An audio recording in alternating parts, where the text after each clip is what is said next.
உலகத் தமிழர்களின் ஒற்றை நம்பிக்கை. இதோ இதோ உங்கள் முன் இன்றைய நாளின் துயரத்தையும் நாளை எதிர்காலத்தை நாம் கொள்ள வேண்டிய லட்சியத்தையும் இதோ பாங்குடன் எடுத்துரைக்க வருகிறார் அண்ணன் செந்தமிழன் சீமான்.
வைகாசி திங்கள் 4ஆம் நாள் மே 18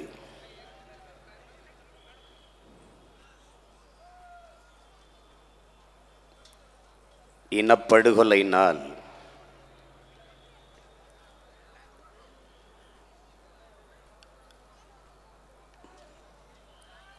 துயரம் தோய்ந்த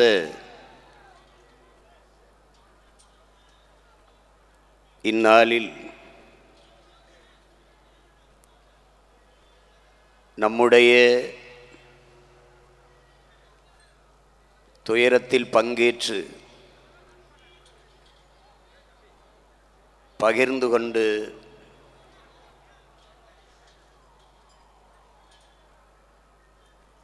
ஆறுதலாக அமர்ந்திருக்கிற பெருமக்கள்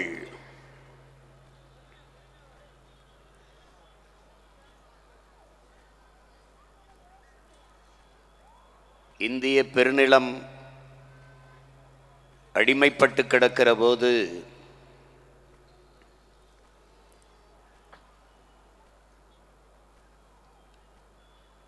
ஆயுதத்தை வைத்துத்தான் வெள்ளையன் நம்மை அடிமைப்படுத்தி இருக்கிறான்.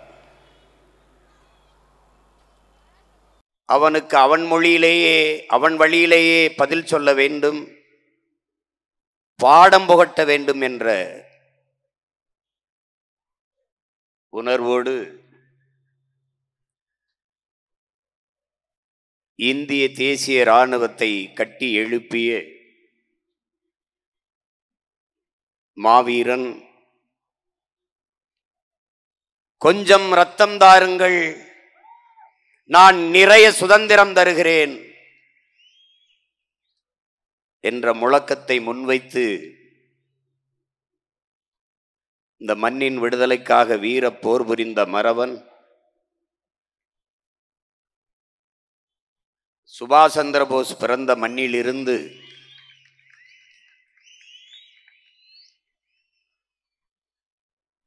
நம்முயிர் தலைவனுக்கும் முன்னத்தி ஏறாக இருந்த அந்த சுபாஷ் சந்திர போஸ்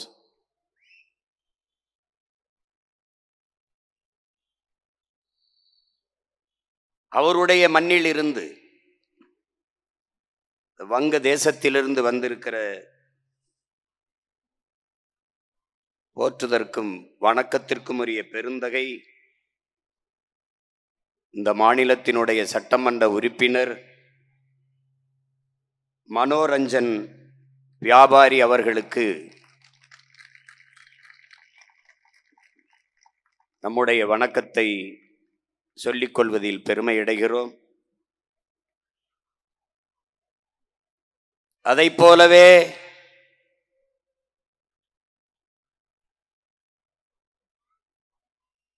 சுதந்திரம் என்பது மனித குலத்தின் பிரிக்க முடியாத பிறப்புரிமை என்ற முழக்கத்தை முன்வைத்த ஒரு மாவீரன். புரட்சி என்பது ரத்தம் சிந்தும் வன்முறையாகத்தான் இருக்க வேண்டும் என்பது இல்லை.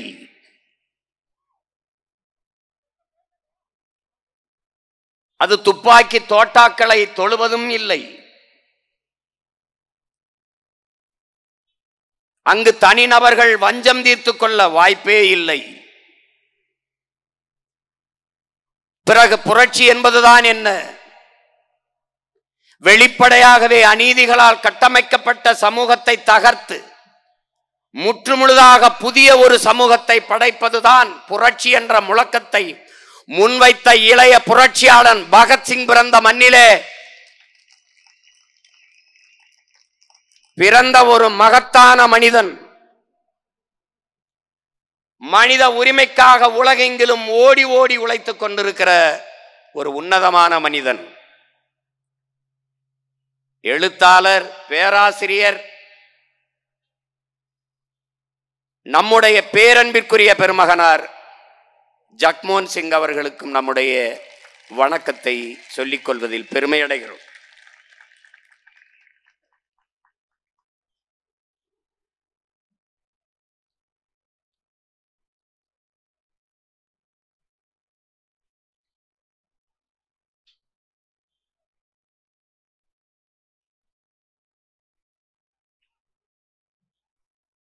இந்த மண்ணை, இந்த மக்களை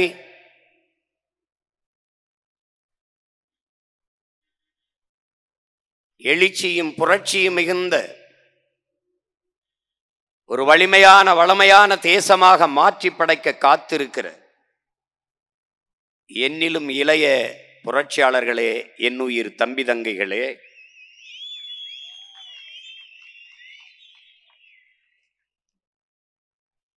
பேரன்பு கொண்டு நான் பெரிதும் நேசிக்கின்ற எனதருமை பெற்றோர்களே,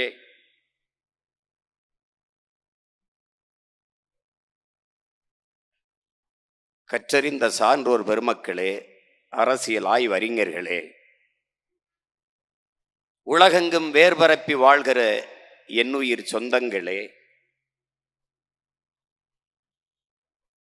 எங்கள் உயிரோடும் உணர்வோடும் கலந்து வாழ்கிற என் இனமான சொந்தங்களே, உங்கள் எல்லோருக்கும் என்னுடைய வணக்கம்.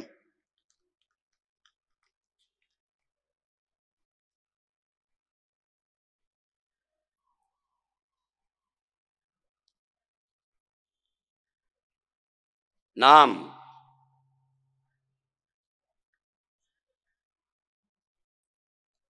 வரலாற்றில் புறக்கணிக்கப்பட்ட இனத்தின் மக்கள்.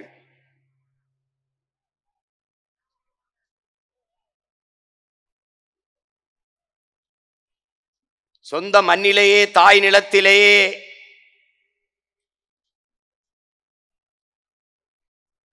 நாம் தமிழர்கள் என்கிற உணர்வை இழந்ததால், சாதி மலங்களால் பிளவுண்டு பிரிந்ததால், தன்னின பகையால் நமக்குள்ளே மோதி மோதி ரத்தம் சிந்தி வீழ்ந்ததால்,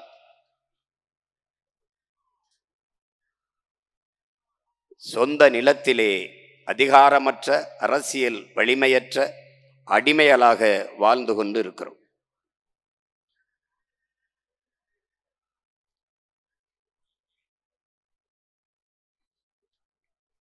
தமிழ் தேசியன மக்கள்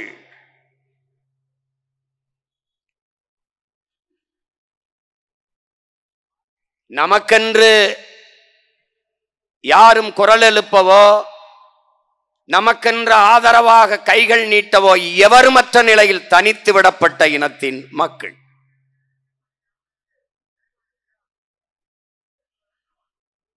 சிதைந்து அழிந்து கொண்டிருக்கிற தமிழின மக்கள் பாதுகாப்பாக வாழ்வதற்கு போராடித்தான் ஆக வேண்டும் என்ற நிலைக்கு தள்ளப்பட்டு விட்டார்கள். இந்த வரலாற்றின் பேர் அழைப்பிலிருந்து, பெரும் பணியிலிருந்து தமிழ் இளம் தலைமுறையினர் விலகிச் செல்ல முடியாது என்று நம்முயிர் தலைவன் மேதகுவே பிரபாகரன் அவர்கள் நமக்கு அறிவுறுத்தி இருக்கிறார்கள். நாம் தனிமைப்படுத்தி விடப்பட்ட அடிமை இனத்தின் மக்கள். நான் அடிமை, நீங்கள் அடிமைகள், நாம் அடிமைகள்.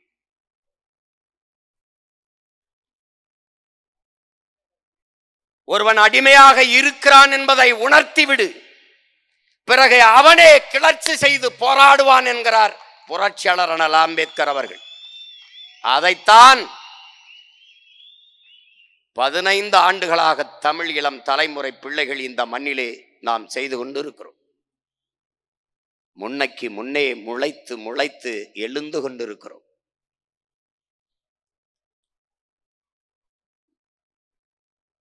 நாம் யார்? தமிழர்கள்.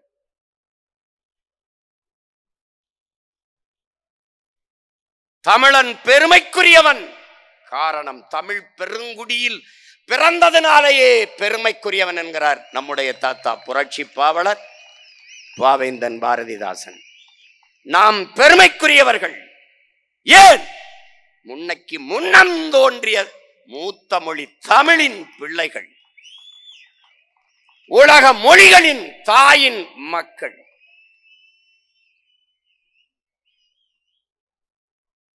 உலகிற்கு அறிவியல், நாகரிகம், தொழில்நுட்பம், வேளாண்மை, கலை, இலக்கியம், பண்பாடு அனைத்தையும் கற்றுக் கொடுத்த பேரினத்தின் பெருமக்கள். 5500 ஆண்டுகளுக்கு முன்பே இரும்பை உருக்குகிற நுட்பத்தை வைத்திருந்தான் தமிழன் என்றால் அவன் தொன்மத்தை நீ அறிந்து கொள்ள வேண்டும். நீர் யார் என்பதை அறிய வேண்டுமானால், உன் தொன்மம் வேர் தேடி நீ செல்ல வேண்டுமானால், இன்றும் மலைகளில் பல்லாயிரக்கணக்கான பல லட்சக்கணக்கான மூலிகைகள் இருக்கிறது, தேடிப்போ. அது எதை உண்ணால் எந்த நோய் குணமாகும் என்று கண்டுபிடி. இந்த கீரையை சாப்பிட்டால் இதற்கு நல்லது, இந்த கீரையை இப்படி சமத்தி சாப்பிட வேண்டும், இந்த உணவை உண்டால் இந்த நோய் குணமாகும் என்று கணித்து பகுத்து வகுத்து நமது முன்னோர்கள் வைத்திருக்கிறார் என்றால், இன்றைக்கு நீ காடுகளுக்குள் மலைகளுக்குள் சென்று மலைமுகட்டில் சென்று இந்த செடியை சாப்பிட்டால் எந்த நோய் குணமாகும் என்று கண்டுபிடிக்க தொடங்கு. உன்னுடைய தொன்மத்தின் வேர் தெரியும். 2000 ஆண்டுகளுக்கு முன்பு நம்முடைய மூதாதை வள்ளுவ பெருமகனார் தந்தருளிய மறைமொழி இன்று வரை எந்த மேதையாலும் எந்த ஆய்வறிஞனாலும் எவராலும் சொற்பிழை பொருள் பிழை எதையும் கண்டுபிடிக்க முடியாத ஒரு மகனுடைய வாழ்க்கைக்கு நெறியை தந்த மகான் நம்முடைய மூதாதை வள்ளுவ பெருமகனார். அவனே வியக்கத்தக்கவன் என்றால் அவனுக்கு தமிழ் பயிடுத்தி வித்த ஆசிரியன் எவன் என்றான்? கம்பன், கபிலன், வள்ளுவன், இளங்கோ சங்க இலக்கிய பாக்களை தந்த பெருமக்கள் எல்லோருக்கும் தமிழ் புகட்டிய ஆசிரிய பெருமகன் யார்? தொன்ம இலக்கணம் தொல்காப்பியம் தான் என்றால் அவனை பயிற்றுவித்தவன் அவன். அவனே 100க்கு மேற்பட்ட இடங்களில் என்பனார் புலவர் என்கிறான். எனக்கு முன்னவர்கள் கூறியது போல என்று தொல்காப்பியன் சொல்கிறான் என்றால் உன்னுடைய வேரை கண்டுணர்வன் எவன்? தமிழன் என்கிற போது ஒரு திமிர்வும் நிமிர்வும் வந்தால் நீ உண்மையிலேயே தமிழன். குனிந்து கைகட்டி ஊழ கும்பிடு போட்டு வாழ்க ஒளிக கோஷம் போட்டாய் உன்னை தூக்கி சுடுகாட்டில் போட்டான்.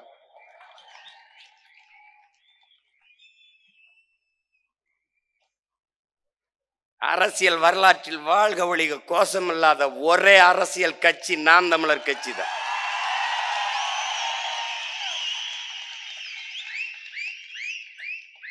தலைவன் வாழ்க, அவன் வாழ்க, இவன் வாழ்க இல்லை, தமிழ்தாய் வாழ்க, தலைவர் பிரபாகரன் வாழ்க என்ற முழக்கத்தை முன்வைத்த படை நாம் தமிழர் என்பது கட்சி அல்ல.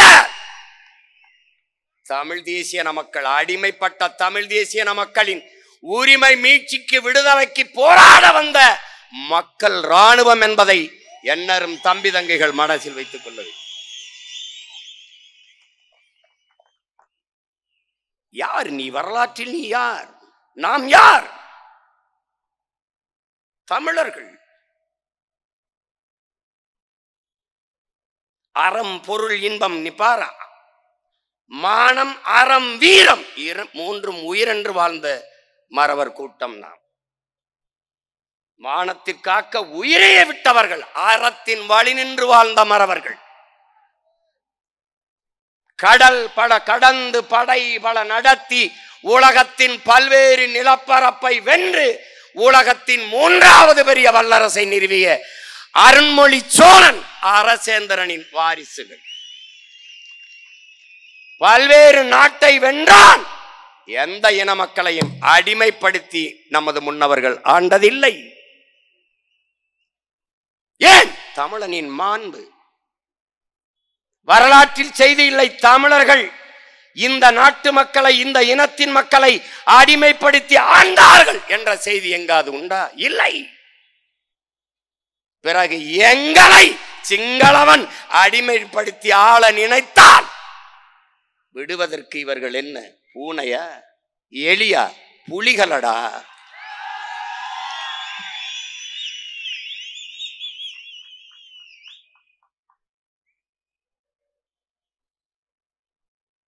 ஒரு பெருமை மிக்க பேரினத்தின் மக்கள் ஆழ்ந்து சிந்தித்து பாருங்களேன் அன்பு சொந்தங்களே. மூவேந்தர்களின் வாரிசுகள், சேர சோழ பாண்டியனின் பரம்பரையில் வந்தவர்கள். முள்ளிவாய்க்கால்குள் முடங்கிய நாள் இன்றுதான்.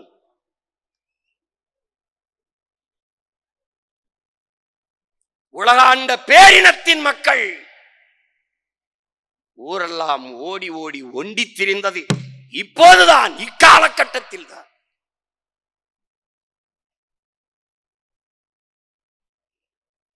கடாரம் கொண்டவன், அவனுடைய பேரனும் பேத்திகளும் அதே நாட்டில் கடலுக்குள் கப்பலில் இருந்து கரையிறங்க முடியாமல் தத்தளித்து நின்றதும் இன்றுதான். பச்சிலங்குழந்தைகள், பால்குடி மறவாத எமது பிஞ்சுகள் பாஸ்பரஸ் குண்டுகளுக்கு செத்து கருகியதும் இன்றுதான். கோட்டை கட்டி ஆண்ட இனம் கொத்து கொத்தாக கொத்தனை குண்டுகளுக்கு செத்ததும் இன்றுதான். இன்றுதான். ஈக்கும் எறும்புக்கும் இரக்கம் காட்டியவன், ஈதல் இசைபட வாழ்தல் அது வல்லது ஊதியமில்லை உயிருக்கு என்ற மறைமொழி தந்தவனின் வாரிசுகள், வள்ளுவ பெருமகனானின் பேரனும் பேத்திகளும் ஈவு இரக்கமின்றி கொல்லப்பட்டதும் இன்றுதான்.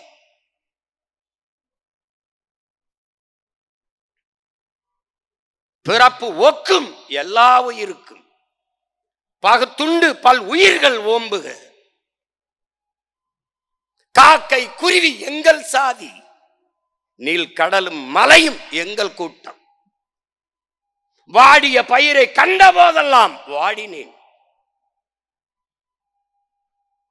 மயிலுக்கு போர்வை முல்லைக்கு தேர், காரணம் உயிர்மை நேயம்.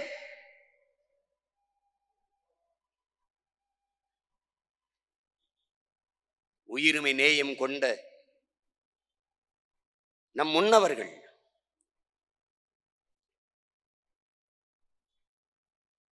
அவர்களின் உயிர்கள், அவர்களின் வாரிசுகளில் பிள்ளைகளின் உயிர்கள் பறிக்கப்படும் போது ஒருவன் கூட நேசிக்க இல்லை. இதுதான் கொடுமை. ஆதி பகவன் முதற்றே உலகு, யாதும் ஊரே யாவரும் கேளி, உலகு உலகு கம்பன் கபிலன் இளங்கோ வள்ளுவன் எல்லோரும் உலகம் தழுவியே வாடினார். யாதும் ஊரே யாவரும் கேளீர் கனியன் பூங்குன்றன். உலகம் தழுவி நேசித்து நின்ற இனத்தின் மக்களை நேசிக்க உலகில் ஒருவனும் இல்லை. என்னரும் சொந்தங்களே, என்னிலும் இளைய என் தம்பி தங்கைகளே, உடலில் எங்கு காயம் பட்டாலும் முதலில் கண் அழுகும். இந்த உலகில் எங்கு காயம் பட்டாலும் முதலில் தமிழன் மண் அழுகும்.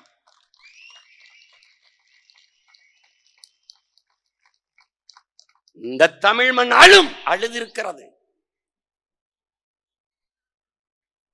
ஆனால் என் மண்ணும் மக்களும் மரணிக்கும் போது உலகில் ஒருவன் கூட அழவில்லை. இதுதான் வரலாற்றில் பெருந்துயரம், பெருங்கொடுமை, பெருங்கொடுமை.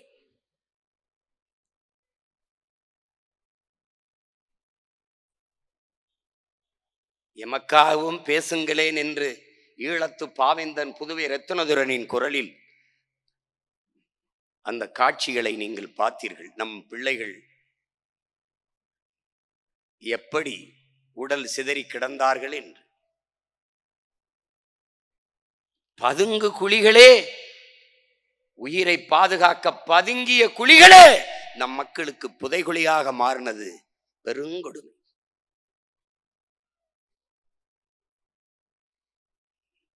ஈழத்தாயின் மடியில் முழுக்க முழுக்க ரத்தமும் கண்ணீரும் சுமந்து பிரசவித்த அவளே தன் வயிற்றுக்குள் தன் இன பிள்ளைகளெல்லாம் வாங்கி கொண்ட பேரவளம் இந்த நூற்றாண்டில் நிகழ்ந்து விட்டது. கேட்க நாதி கிடையாது. மாட்டுக்கு நீதி சொன்ன மனுநீதி சோழனின் வாரிசுகளுக்கு உலகில் நீதி சொல்ல நாதி கிடையாது.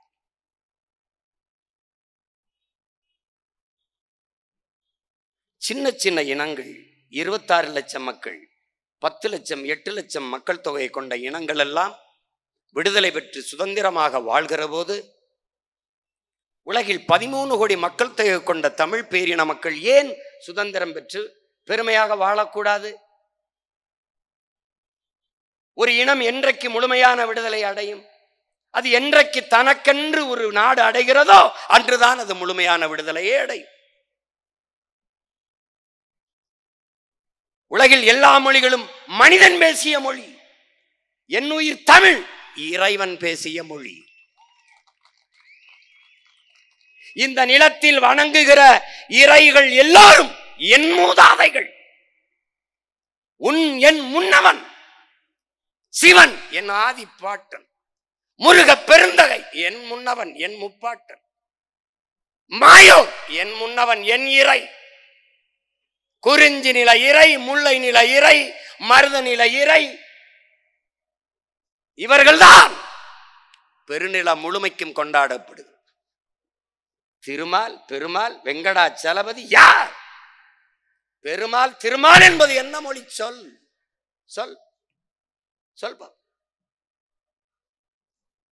சிவனை பாடியதில் 63 நாயன்மார்களில் ஒருவன் பிறமொழியாளர், 12 ஆழ்வார்களில் ஒருவன் பிறமொழியாளர்.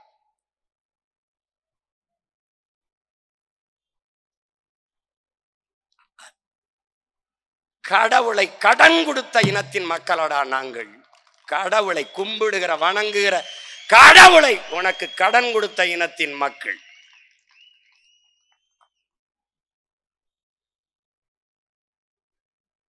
என் மொழி மணிநெற்றி உமிழ் செங்கன் தலல் உரை சுடர் கடவுள் தந்த தமிழ்ங்கிறான்.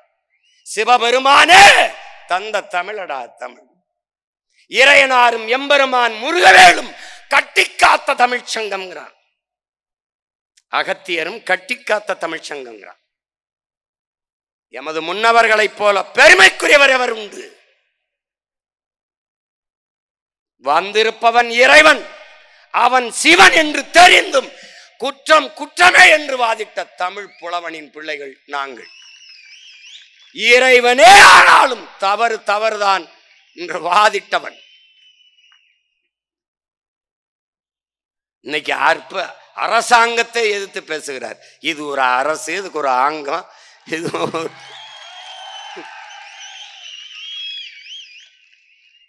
அந்த மொழி சீரசை சந்தம் யாப்பு தொடை இப்படி அழகுற உலகிலேயே அழகுற கட்டமைக்கப்பட்ட, நன்கு கட்டமைக்கப்பட்ட ஒரே மொழி தமிழ் என்று தமிழ் பிள்ளை தமிழ் தாயின் பேரன் மகன் நான் சொல்லல, உலக மொழியில் பேரறிஞர்கள் சொல்றான். உலகில் எம்மொழியும் துணையின்றி தனித்து இயங்கக்கூடிய உயர்தனி செம்மொழி ஒரே மொழி தமிழ்தான். எந்த மொழியும் தேவையே கிடையாது. எல்லாவற்றுக்குமான உயிர் சொற்கள், கலை சொற்கள், வேர் சொற்கள் பல பல என் தாய்மொழியில் உண்டு.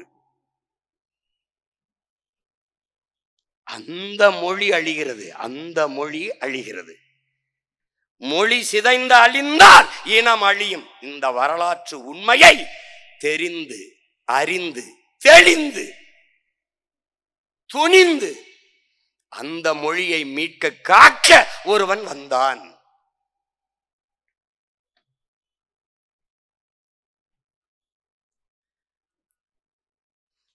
நிலத்தை இழந்தால் பலத்தை இழப்போம், பலத்தை இழந்தால் இனத்தை இழப்போம்.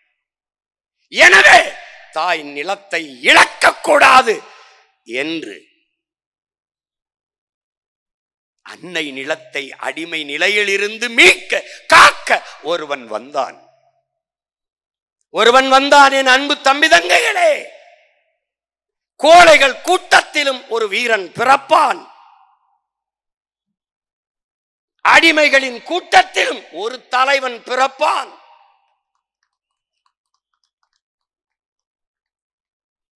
அப்படி இருள் மண்டி கிடந்த என் இன மக்களின் வாழ்க்கையில், அடிமைப்பட்டு கிடந்த அன்னை தமிழ் சமூக மக்களின் வாழ்க்கையில் அதை மீட்க காக்க எங்களிடத்திலே ஒரு மீட்பன் வந்தான். அவன் வந்தான் வந்தான் இந்த பூமி பந்திலே பிறந்தான். எங்கள் தாய் நிலத்திலே பிறந்தான். பார்வதி தாயின் வயிற்று வழியில் அல்ல, தமிழ் தாயின் வரலாற்றின் வழியே அவன் பிறந்தான்.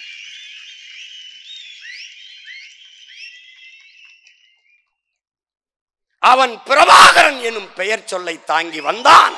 தமிழ் பேரினத்தின் வரலாறாகவே வாழ்ந்தான்.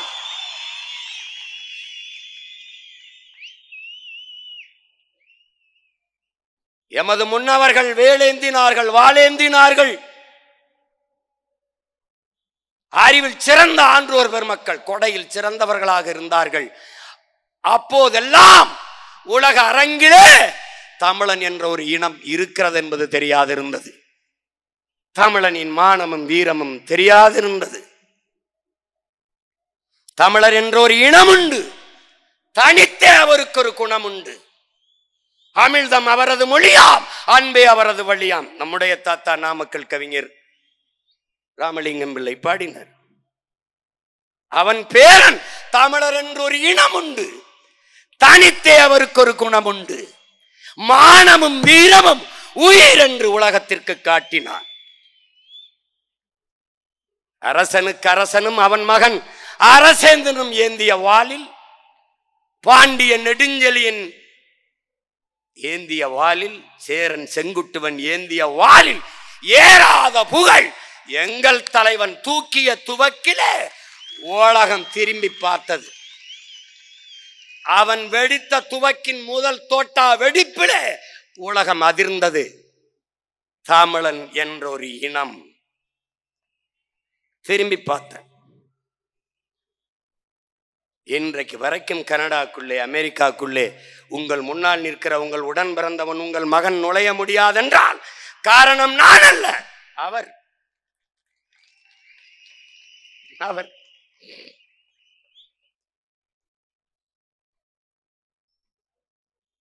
இன்றைக்கு வரைக்கும் நடுக்கம். 16 ஆண்டுகளாய்விட்டது. இன்றும் அந்த பயம் போகல.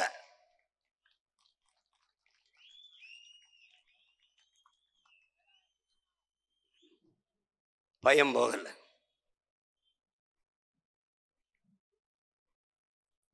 அந்த தலைவன் ஒரு கனவு வைத்திருந்தான், ஒரு கனவு கொண்டிருந்தான். 200 ஆண்டுகளுக்கு பிறகு என் இனம் எப்படி வாழ வேண்டும் என்கிற புனித கனவு. எல்லா தேசிய இனங்களையும் போல உரிமை பெற்று பெருமையோடு உயர்ந்து சிறந்து வாழ வேண்டும் என்கிற அற்புத கனவு வைத்திருந்தான். உலகப் போரை நடத்தி நசுக்கினார்கள்.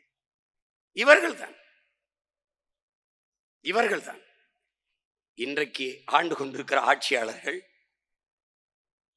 காங்கிரஸ் கட்சி அன்றைக்கு ஆட்சியில் இருந்த பெருமக்கள் எல்லோரும் சேர்ந்து நசுக்கினார்.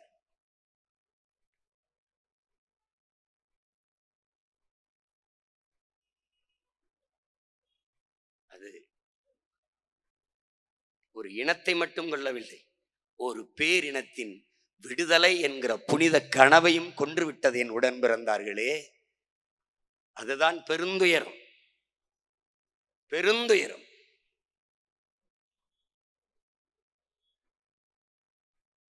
உங்கள் மனச்சான்றை சொட்டு சொல்லுங்கள். நாம் மட்டும் இல்லை என்றால் இந்த சாவை பற்றி பேச ஒரு நாவு இருந்திருக்குமா இந்த நிலத்தில் என்று நீங்கள் யோசிச்சு பாருங்கள். இப்போது தெரிகிறதா, உனக்கு தெரிகிறதா எதற்காக நாம் தமிழர் கட்சி என்பது இப்போது உனக்கு புரிகிறதா? நாமும் இல்லை என்றால் நாதியற்று போகுமடா இந்த இனம், நாதியற்று போகும். ஒருத்தம் கிடையாது.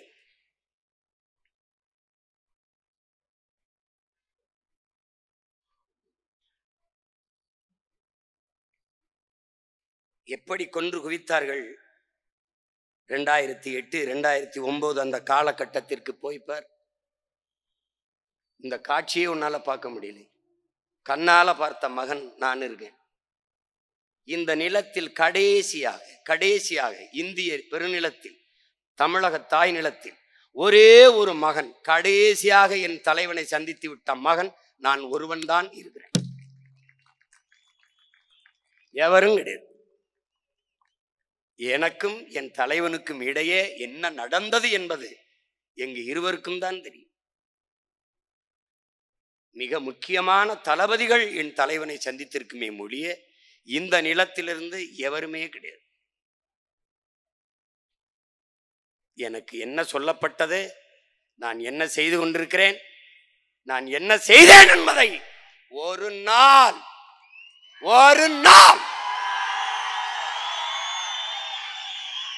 என் கனவை வென்று கையை இறுக பிடித்து தூக்குற போது நான் சொல்லுவேன், என்ன நடந்தது, என்ன நடத்த வேண்டி இருந்தது, எதை நடத்தினேன் என்பதை காட்டுவேன். அவரே போய்த்திருக்கிறார். பொறுமை என்கிற மரத்தின் வேர் எப்போதும் கசப்பாக இருக்கும், ஆனால் அதன் கனிகள் மிகவும் தித்திப்பாக இருக்கும். பொறுமை மிக அவசியம்.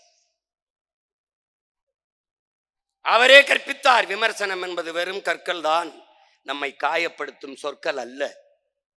ஒருவேளை வைரக்கற்களை விட்டு எரிந்தால் எடுப்போம், வெறுங்கற்களை விட்டு எரிந்தால் தடுப்போம், அவ்வளவுதான்.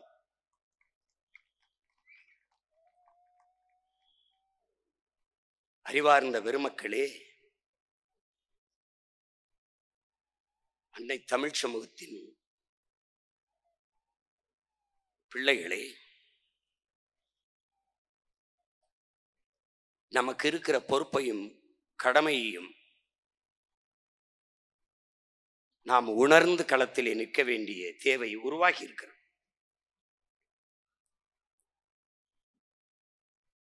இங்கே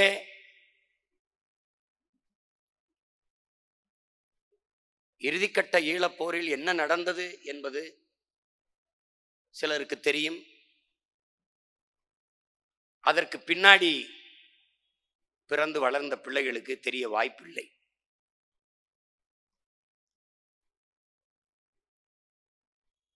இருபது நாடுகளின் துணை கொண்டுதான் இறுதி போரிலே விடுதலை புலிகளை வீழ்த்தினோம் என்று கோத்தபாயவும் ராஜபக்சேயும் அறிவித்தார்கள் என்றால் அது விடுதலை புலிகளுக்கும் சிங்களர்களுக்குமான போர் அல்ல, அது ஒரு உலகப் போர். உரிமைக்காக, விடுதலைக்காக உலகத்தை எதிர்த்து போர் புரிந்த மறவர்கள் நாம் என்பதை நினைவில் வைத்துக் கொண்டு நிமிர வேண்டும்.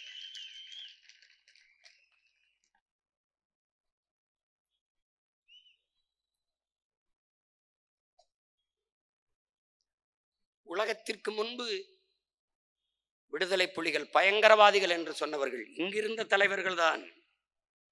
உலகத்திற்கு முன்பு விடுதலை புலிகளை கொன்றொழிக்க வேண்டும் என்று துடித்தவர்கள், தவித்தவர்கள் இங்கிருந்த ஆட்சியாளர்கள் தான். இதில் என்ன கொடுமை? நம் இனத்தை கொன்று குவித்தவர்களுக்கே வரிசையில் நின்று வாக்கு செலுத்தி அவர்களுக்கு வலிமையை கொடுத்து அதிகாரத்தை கொடுத்து அடிமையாக வாழ்கிற ஒரு இன மக்கள் உலக வரலாற்றில் உண்டென்றால் அது நாம் தான். போரை நடத்தியது யார்? ஒப்புக்கு சிங்களர்கள் கொன்றார்கள். நடத்தியது யார்? அன்றைய காங்கிரஸ் கட்சி, அதன் ஆட்சி. கூட நின்றது யார்? இன்றைய ஆட்சியாளர்கள், திமுக.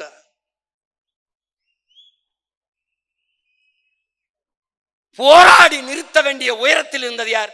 அன்றைய அதிமுக. 2G அலைக்கற்றுக்காக 1 மாதம் பாராளுமன்றத்தை முடக்கி போட்ட கட்சி பாரதிய ஜனதா. பக்கத்தில் ஒரு தீவில் இத்தனை மக்களை கொன்று குவிக்கிறார்களே, அவர்களுக்கு ஏன் நீங்கள் உதவி செய்து கொண்டிருக்கிறீர்கள்? அந்த போரை தலையிட்டு நிப்பாட்டுங்கள் என்று பேசாது இருந்த கட்சி பாரதிய ஜனதா. இதிலிருந்து நீ என்ன தெரிந்து கொள்ள வேண்டும்? இவன் 4 பேருமே தமிழ் பேரினத்தின் பகைவர்கள், எதிரிகள் என்பதை நீ புரிந்து கொள்ள.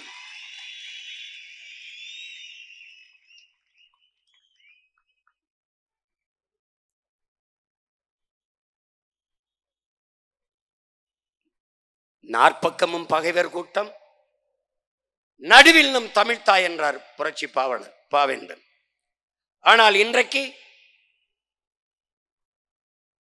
நாற்பக்கமும் பகைவர் கூட்டம், நடுவிலே நாம் தமிழர் கட்சி.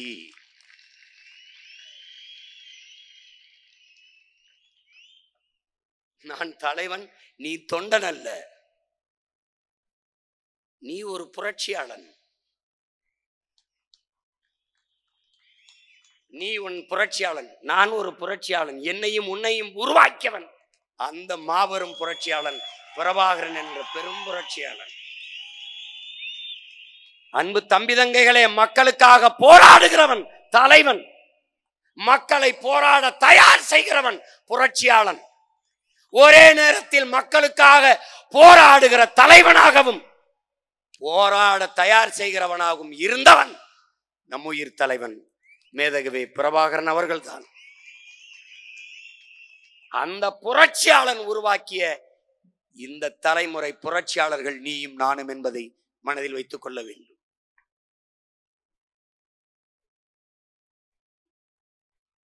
தீக்குச்சி எரியாமல் இங்கு தீபங்கள் இல்லை உடன் பிறந்தார்களே. ஆனால் யார் தீக்குச்சி என்பதுதான் பிரச்சனை. நான் ஒரு தீக்குச்சி, நீ ஒரு தீக்குச்சி. கொளுத்தி பற்றி எரிவோம் புரட்சி தீயாக. இந்த திராவிட இந்திய குப்பைகளை பொசுக்கி தள்ளுவோம். சாய்சஸ் என்ற நூலிலே சிவசங்கர மேனன் தன்னுடைய வாழ்க்கை வரலாற்று நூலிலே அன்றைக்கு இறுதிக்கட்ட போரிலே அமெரிக்கா தலையிட்டு பிரபாகரன், பொட்டம்மான் உள்ளிட்ட தலைவர்களை பாதுகாத்து ஒரு அரசியல் தீர்வை கொண்டு வர முயற்சி செய்தது. அன்றைய இந்திய ஆட்சியாளர்களும் குறிப்பாக தமிழ்நாட்டு ஆட்சியாளர்களும் தலைவர்களும் அதை விரும்பவில்லை. பிரபாகரன் அங்கு இருப்பு கொள்வது இவர்களின் எதிர்கால அரசியலுக்கு ஆபத்தாக இருக்கும், இடையூறாக இருக்கும் என்று கருதினார்கள். அதனால் அந்த போரை விரைந்து முடிவுக்கு கொண்டு வர வேண்டும் என்று விரும்பினார்கள் என்று எழுதியது இன்றும் இருக்கிறது. இவர்கள் எவ்வளவு கொடுமையானவர்கள் என்பதை நீ உணர்ந்து பார்க்க வேண்டும். இறுதிக்கட்ட போரிலே கொத்து கொத்தாக நாம் செத்து விழுந்து கொண்டிருந்த நாளிலே பெற்ற பிள்ளைகளை எல்லாம் தாய் நிலத்தின் விடுதலைக்காக பலியிட்ட தலைவன் இந்த பக்கத்திலே. அறிவார்ந்த பெருமக்களே, பெற்ற பிள்ளைகளுக்கெல்லாம் பதவி கேட்டு டெல்லியிலே முகாமிட்டிருந்த தலைவர்கள் பிறந்த நாளை 100 ஆண்டு பிறந்த நாளை ஓராண்டு கொண்டாடுகிறார்கள் உன் நிலத்திலே. ஞாபகம் வச்சுக்க. நீ ராஜசேகர் ரெட்டி யார்? காங்கிரஸ் கட்சிக்கும் திமுக என்ன சம்பந்தம்? காங்கிரஸ் கட்சியை வீழ்த்தித்தான் திமுக பதவிக்கே வந்தது. ஆனால் அந்த காங்கிரஸ் கட்சியின் ஆந்திர மாநிலத்தினுடைய முதல்வர் ராஜசேகர் ரெட்டி, அவர் இறந்து விட்டார். அந்த நேரத்தில் ஈழத்திலும் போர், நாமும் செத்துக் கொண்டிருக்கிறோம்.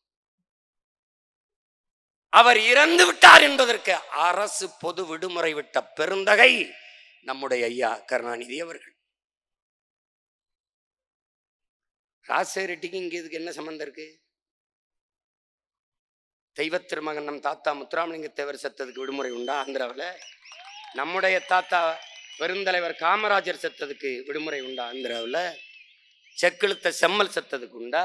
இந்த மண்ணில் இருந்த மகத்தான பெருமக்கள் எந்த தலைவர், உங்களுடைய கட்சி தலைவர் பேரறிஞர் அண்ணா செத்ததுக்காவது விடுமுறை உண்டா? பிறகு எதற்காக ராஜசேகர ரெட்டிக்கு விடுமுறை? விட்டால் அந்த கட்சியின் தலைமை அம்மையார் சோனியா காந்தி மகிழ்வார்.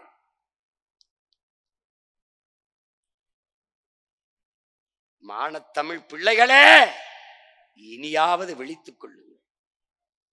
அரை கம்பத்தில் எந்த காங்கிரஸ் கொடியை இறக்கி திமுக கொடி ஏறியதோ அதே காங்கிரஸ் கட்சிக்காக அரைக்கம்பத்தில் திமுக கொடி இறங்கி பறந்தது வரலாறு. ராஜசேகர ரெட்டி மரணத்திற்கு உன் இனம் மொத்தமும் செத்து போனது. உன் இனத்தில் அரிதினும் அரிதாக 1000 ஆண்டுகளாக வாராது வந்த மாமணியாக வந்த மகன் பிரபாகரன் என்ற பெருந்தலைவன் செத்து போனான் என்று நாடும் ஏடும் பதிவு செய்கிறது. உன் இனம் செத்து போனது, உன் நாடு அழிந்து போனது, உன் நாடு சுடுகாடாய் போனது, கரும்புகை சூழ்ந்து எழுகிறது, உலகம் உறைந்து கிடக்கிறது. தமிழ் பேரினம் ஒவ்வொரு வீட்டிலும் இழவு விழுந்தது போல உக்கி குறுகி அப்படியே நிற்கிறது. கண்ணீர் சிந்தி கையை பிசைந்து கொண்டு தவிக்கிறது. இதே நாள் மே 18 போர் முற்றிற்று என்று முடித்தான் ராஜபக்சே. இந்த துயரத்தை இத்தனை ஆண்டுகளாக தனக்கு வாக்கு செலுத்தி தன்னையும் தன் குடும்பத்தையும் வசதியாக வாழவும் ஆளவும் வைத்த மான தமிழ் மக்களின் உணர்வுக்கு மதிப்பளித்து அந்த நாளை விடுமுறை நாளாக, ஒரு துயர நாளாக, தமிழின மக்களின் துயர நாள் என்று அறிவித்து விடுமுறை விட முடியாதா? அரைக்கம்பத்தில் கொடிக்கம்பத்தை பறக்க விட்டிருக்க முடியாதா? ஏன் இந்த மண்ணில் எந்த கட்சியடா செய்தது? எந்த கட்சி செய்தது? எந்த கட்சி? விடுதலை புலிகள் பயங்கரவாதிகள், தீவிரவாதிகள். சரி, மாவீர தினத்திற்கு நீ வணக்கம் செலுத்தவில்லை. செத்து கரிக்கட்டையாக நின்று இங்கே கதறி சிதறி கிடந்த என்னுடைய பிள்ளைகள் என்ன செய்தார்கள்? இந்த இன மக்கள் செத்தார்களே, அவர்களின் துயரம் சோய்ந்த இந்த மே 18வது நாளில் ஒரு வருத்த செய்தியை மாண்புமிகு தமிழக முதல்வர் ஐயா முத்துவேல் கருணாநிதி ஸ்டாலின் பதிவு செய்தது உண்டா? இல்ல ஐயா எதிர்கட்சி தலைவர்? தமிழன் வாக்கை வாங்கி வயிறு வளர்த்து பிழைக்கிற இவர்கள் உன்னுடைய உன்னுடைய உன்னுடைய உணர்வுக்கு ஒரு மதிப்பு இருக்காடா இந்த நாட்டில்? பாரதிய ஜனதா விடுற, காங்கிரஸ் விடுற, இந்த மண்ணுக்கென்று தொடங்கப்பட்ட கட்சிகள் உனக்காக நின்று இருக்கிறதா? சொல்லு. உன்னை சுதந்திரமா இந்த கூட்டத்தையாவது நடத்த விட்டு இருக்கிறதா? சொல்றா. இத்தனை நாள் இல்லாத இன்னைக்கு போய் மாநகராட்சி நடத்துகிற பொருட்காட்சியில் கலை பண்பாட்டு நிகழ்ச்சின்னு ஆட்டம் போட வேண்டிய அவசியம் என்ன வருது? தனியார் முதலாளி நடத்துகிற நிகழ்ச்சி பணம் வாங்கி கொண்டுதான் உள்ளே அனுப்புவான். இன்னைக்கு மட்டும் கட்டணம் இலவசம் என்று அறிவிக்க வேண்டிய அவசியம் ஏன் வருகிறது? ஏன் வருது? முன்னாடி நிற்பவன் பிரபாகரன் மகன் என்பதால் வருகிறது. என்னது கேட்க நாதி கிடையாது. ஏன் இந்த கட்சிகள் இதற்கு வணக்கம் செலுத்தலை, ஒரு அறிக்கை விடலை? ஏன் விடுவதில்லை? ஏன்? இதில் அவர்களுக்கு அரசியல் இல்லை.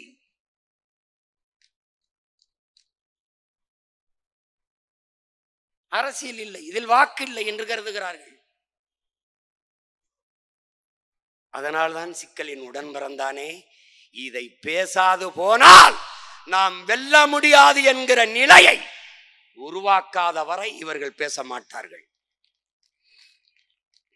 இவர்கள் பேசாததால் இந்திய நாட்டை, இந்திய துணைக்கண்டத்தை ஆள்கிற காங்கிரஸ் பிஜேபிக்கு வசதியாக போய்விட்டது. வாயை திறக்க மாட்டார்கள், தேவையில்லை. இப்போது தெரிகிறதா ஏன் நாம் வென்றாக வேண்டும் என்கிற தேவை? நாம் தமிழர் கட்சி ஏன் ஆட்சி அதிகாரத்திற்கு வர வேண்டும் என்கிற அவசியம் புரிகிறதா? புரியும்.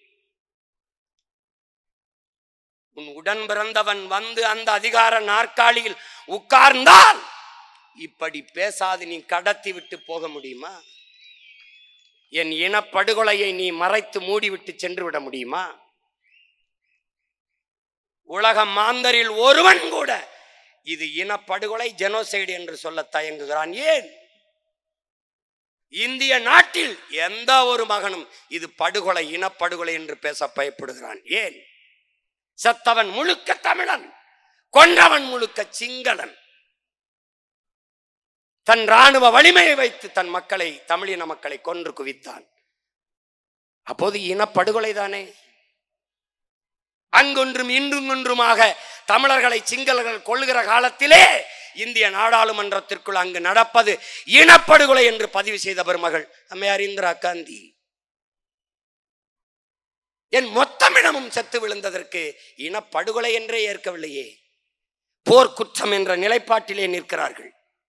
நாங்கள் அந்த போரே குற்றம் என்ற நிலைப்பாட்டில் நிற்கிறோம். அந்த போர் குற்றத்திற்கு கூட ஒரு உரிய விசாரணை இதுவரை நடக்கவில்லையே. காரணம் என்ன? இந்தியா வாய் திறக்கவில்லை.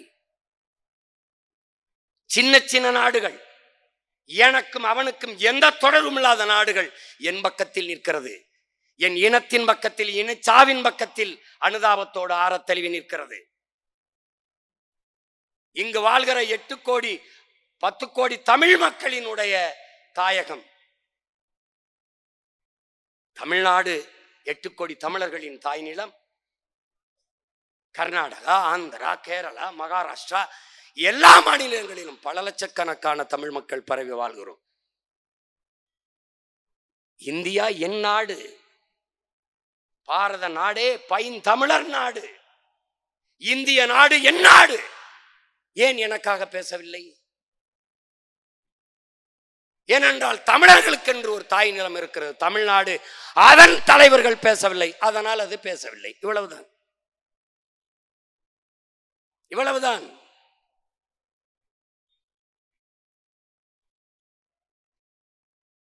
நமக்கு ஒரு பெரிய மயக்கம் இருக்கிறது, சாதி. இன்னும் ஒரு பெரிய மயக்கம் இருக்கிறது, மதம். அதற்கப்புறம் ஒரு மயக்கம் இருக்கிறது, சாராயம். பிறகு திரை கவர்ச்சி. இது நாளிலும் இருந்து தப்பிக்க முடியாத சிக்கிக்கொண்ட பூச்சிகள் போல ஆயிட்டோம். மொழி இன உணர்வு செத்து போனது. அதனாலே நம் இனம் மொத்தமும் செத்து போனது. இவ்வளவுதான். இப்போதுதான் இந்த நிலத்தில் தமிழரின வரலாற்றில் நிகழாத நிகழ்வு இப்போதுதான். தமிழ் தேசியனத்தில், தமிழீழ மண்ணில்தான் தமிழர்களின் ஆன்மா விழித்துக் கொண்டது என்று நம் உயிர் தலைவர் மேதகவி பிரபாகரன் அவர்கள் குறிப்பிட்டார்கள். ஆனால் இன்று தமிழர் தாய்நிலம் தமிழகத்திலும் தமிழ் தேசியன மக்களின் ஆன்மா வெளிப்புற்று எழுகிறது என்பதற்கு சான்று என் முன்னே திரண்டு அமர்ந்திருக்கிற மான தமிழ் மக்களே சான்று.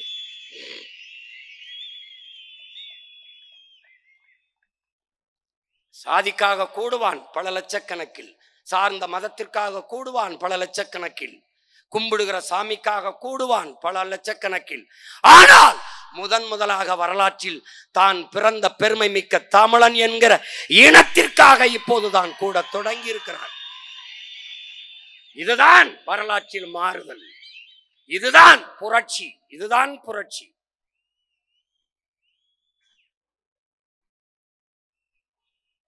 பணம் இருந்தால் கூட்டம் வரும், பதவி இருந்தால் கூட்டம் வரும். இரண்டும் இல்லாத கூட்டம் வரும் என்றால் இன உணர்வும் மான உணர்வும் இருந்தால் மட்டும்தான் கூட்டம் வரும்.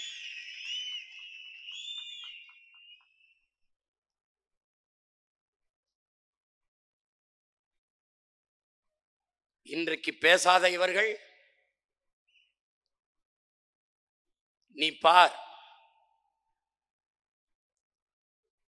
இதையெல்லாம் பேசினால் தான் தமிழர்கள், மான தமிழ் மக்கள் ஓட்டு போடுவார்கள், வாக்கு செலுத்துவார்கள் என்கிற நிலை உருவானால் நம்மை முந்திக் கொண்டு பேசுவார்கள்.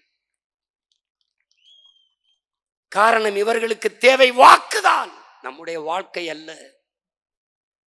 இவர்களுக்கு தேவை ஓட்டுதான், நம்முடைய உணர்வோ உரிமையோ அல்ல, உயிரோ அல்ல. எனக்கு முன்னால் உட்கார்ந்திருக்கிற அமர்ந்திருக்கிற நீங்கள் என் உடன் பிறந்தார்கள், என் உறவுகள். நீங்கள் எனக்கு ஒரு உயிர். ஆனால் இந்தியர் திராவிடருக்கு நீங்கள் வெறும் அற்ப ஓட்டு. அவ்வளவுதான், அவ்வளவுதான். மான தமிழ் மக்கள் எழுச்சியுற வேண்டாமா? விழிப்புற வேண்டாமா? என் வாழ்க்கையை பற்றி கவலைப்படாத அவனுக்கு எதற்கு என் வாக்கு என்ற கேள்வி உங்களுக்குள் எழ வேண்டாமா?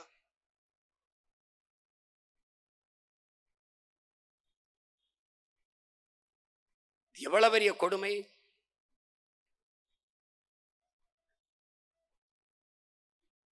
அந்த படுகொலைகளை என் கண் முன்னால் இறந்த மக்கள் எத்தனை பேர், எத்தனை பிஞ்சுகள், நெஞ்ச முழுமைக்கும் வலி.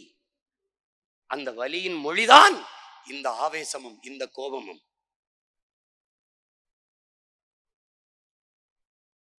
ஒரு தங்கை என்னிடத்தில் முள்ளிவாய்க்கால் முற்றத்திலிருந்து, முள்ளிவாய்க்கால் முள்வேலி கம்பிக்குள்ளிருந்து அழைத்து பேசுகிறாள். அந்த கம்பிக்குள்ளிருந்து என்ன சொல்லுகிறாள்? அண்ணா, நாங்கள் பதுங்கு குழிக்குள் இருந்தோம், பங்கருக்குள் இருந்தோம், பிள்ளைகள் பசித்து அழுதார்கள். சரி, அந்த குழியின் கரையிலே அதிலே ஒரு பானையை வைத்து உலையை வைத்து வெறும் அரிசியவாது போட்டு காய்ச்சி பிள்ளைகளுக்கு கொடுத்து விடலாம் என்று அடுப்பை பத்த வைக்க அந்த பாத்திரத்தை எடுத்துக்கொண்டு நிமிர்ந்தேன். அண்ணா, பார்க்க முடியவில்லை அண்ணா, நம் சொந்தங்களுடைய நம் மக்களினுடைய கையும் காலும் குடலும் தலையும் செதறி செதறி விழுந்ததண்ணா. அப்படியே நான் மயங்கி உள்ளே குழிக்குள்ளே விழுந்து விட்டேன் என்று ஒரு மரத்தை காட்சிப்படுத்தியிருந்தான். நம் பிள்ளைகளின் குடல் அந்த மரங்களில் தொங்கிக் கொண்டிருந்தது. எப்படி மறந்து போக முடியும்? எப்படி இதை கடந்து போக முடியும்? ஆனால் மறந்து கடந்து நீ போய்விட்டாய். 16 ஆண்டுகளாகிவிட்டது. என் அருமை உடன் பிறந்தானே, நீ நினைத்து பார். ஈழ தாயகத்தில் மே 18 இதே 2009ஆம் ஆண்டு போர் முற்று பெற்று விட்டது. அவ்வளவுதான் தமிழன் என்று கொக்கரித்தார்கள். எவ்விடத்தே நாங்கள் வீழ்ந்தோம் என்று கருதினீர்களோ உலகத்தீரே, அவ்விடத்தே நாங்கள் எழுந்தோம் என்பதை காட்டுவதற்காக அதே 2010 இதே நாளில் மே 18 சாதி மத உணர்ச்சியை பின்னுக்கு தள்ளி, சாதியும் மதமும் எங்கள் அடையாளங்கள் அல்ல என்ற உணர்வை பின்னுக்கு தள்ளி நாங்கள் தமிழர்கள் என்கிற தேசிய இன உணர்வை முன்னிறுத்தி எழுந்தோம். நாங்கள் தமிழர்கள், நாம் தமிழர் என்று அந்த நிலத்தில் இறக்கப்பட்ட புலிக்கொடியை இந்த நிலத்தில் ஏந்தி பிடித்தோம். பறக்க பறக்க உயர உயர ஒரு முழக்கத்தை முன்வைத்தோம். பறக்கட்டும் பறக்கட்டும் புலிக்கொடி, இனியேனும் இம்மண்ணில் சிறக்கட்டும் சிறக்கட்டும் தமிழ் குடி என்ற முழக்கத்தை முன்வைத்து, இது விடுதலை புலிகளின் கொடி அல்ல, தமிழ் பேரினத்தின் பரம்பரை கொடி. கரிகால் பெருவள சோழனும் அருண்மொழி சோழனும் அரசேந்திரனும் ஏந்தி பிடித்த கொடி, நம் பாட்டனின் கொடி, நம் பரம்பரை கொடி. அதை திமிருடனும் துணிவுடனும் தூக்கி பிடி.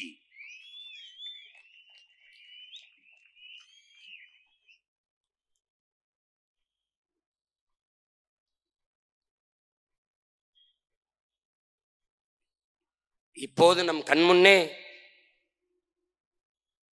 நிகழ்கால அரசியலை பார். ஈழத்தில் நம் இன சொந்தங்களை அடித்து விரட்டினார்கள், நாடற்றவர்களாக்கினார்கள். அவர்களுக்கு ஆதரவாக இந்த நாடுகள், இந்த நிலத்தின் ஆட்சியாளர்கள் நின்றார்கள். என் அன்பு தம்பி தங்கைகளே, என் அருமை பெற்றோர்களே, சிங்களவர்கள் யார்? அவருடைய தோற்றுவாய் எது? அவர்கள் பூர்வீகம் எது? சிங்களின் மொழி தோன்றிய வரலாறு என்ன? காலகட்டம் என்ன? என்னுடைய மொழியின் தோற்றுவாய் எது? என்னுடைய தொன்மம் எது?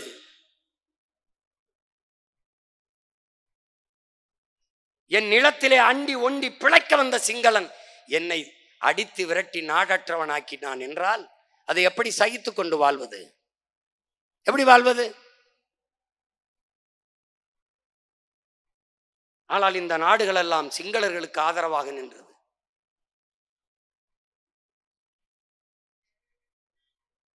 பெருந்துயரம் இது, பெருங்கொடுமை. அங்கு அடித்து விரட்டினார்கள், இங்கு நம்மை ஆக்கிரமித்து விரட்டுகிறார்கள். முற்றுமுழுதாக நம் மொழி அழித்து ஒழிக்கப்பட்டு விட்டது. தமிழர்கள் நமக்கு தமிழ் எழுத படிக்க வரவில்லை, பேச தெரியவில்லை. ஆங்கிலம் கலவாமல் பேச முடியாது. தமிழையே ஆங்கிலத்தில் தான் எழுதுகிறோம். இந்த மண்ணிலே ஈவே ராமசாமி என்கிற ஒருவர் சாதித்த ஒன்றே ஒன்று, இது ஒன்றுதான். தமிழ் சனியனை ஒழியுங்கள் என்றால் ஒழித்து விட்டார்கள் திராவிடர்கள். அவருடைய சாதி மறுப்போ, கடவுள் மறுப்போ, சமூக நீதியோ, பெண்ணிய உரிமையோ வெல்லவில்லை. தமிழ் ஒழிப்பில் வென்று விட்டார்கள். தமிழோடு ஆங்கிலம் கலந்து கலந்து பேசு என்றார், சாதித்து விட்டார்கள்.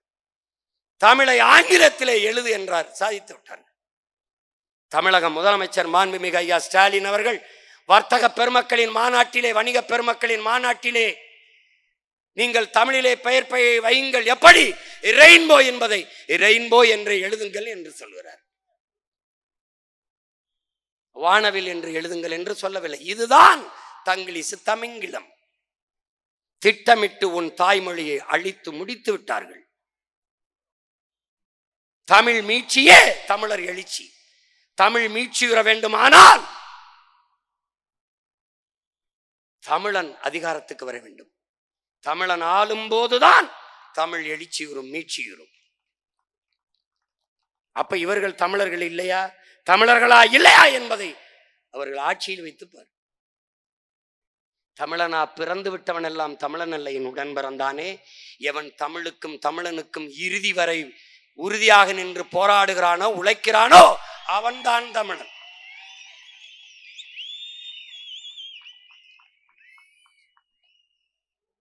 அவன்தான் தமிழன். இப்ப என்ன செய்ய போகிறாய்? உன் மொழி மீட்சிக்கு என்ன செய்ய போகிறாய்? 1.5 கோடி வட இந்தியன் இங்கே வந்து விட்டான். இந்தியை எதிர்க்கிறதுக்கு பெருமக்கள் நமக்காக பேசினார்கள். 500 ஆண்டுகளை தொடாத இந்தியை எல்லாம் படிபடி என்கிறான். 50,000 ஆண்டுகளுக்கு மூத்த உன் தாய்மொழியை விட்டு நீ வெளியேறி கொண்டிருக்கிறாய். என்ன செய்ய போகிறோம்? இந்தி படித்தால் வட இந்தியாவில் வேலை என்கிறார்கள். அப்ப எதற்காக 1.5 கோடி வட இந்தியன் என் நிலத்திற்கு வந்தான்? என் நிலத்திற்கு எதற்காக வந்தான்? வந்தவன் என்ன செய்கிறான்? குடும்ப அட்டை பெறுகிறான், வாக்குரிமை பெறுகிறான்.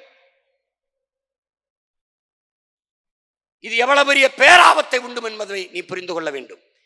இதே நிலத்தில் கோயம்புத்தூர், திருப்பூரிலே இன்னும் சரியாக 10 ஆண்டுகளில் நாம் அடித்து விரட்டப்படுவோம். எழுதி வைத்துக்கொள்.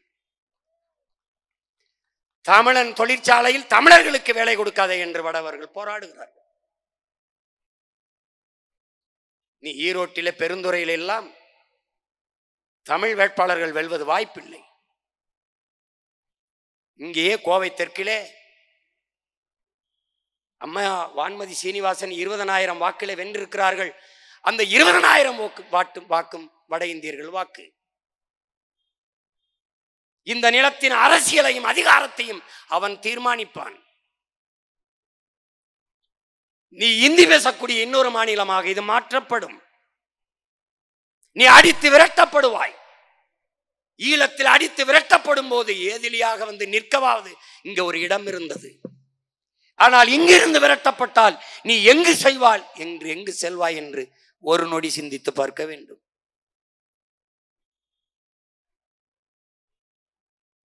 உன்னை அச்சப்படுத்த நான் சொல்லவில்லை, எச்சரிக்கையாக இரு என்று நான் உனக்கு உணர்வூட்டுகிறேன். உன் அண்ணன் உயிரோடு இருக்கும் வரை ஒரு கொம்பனாதி கொம்பனும் இந்த நிலத்திலிருந்து உன்னை தொட்டு விரட்ட முடியாது.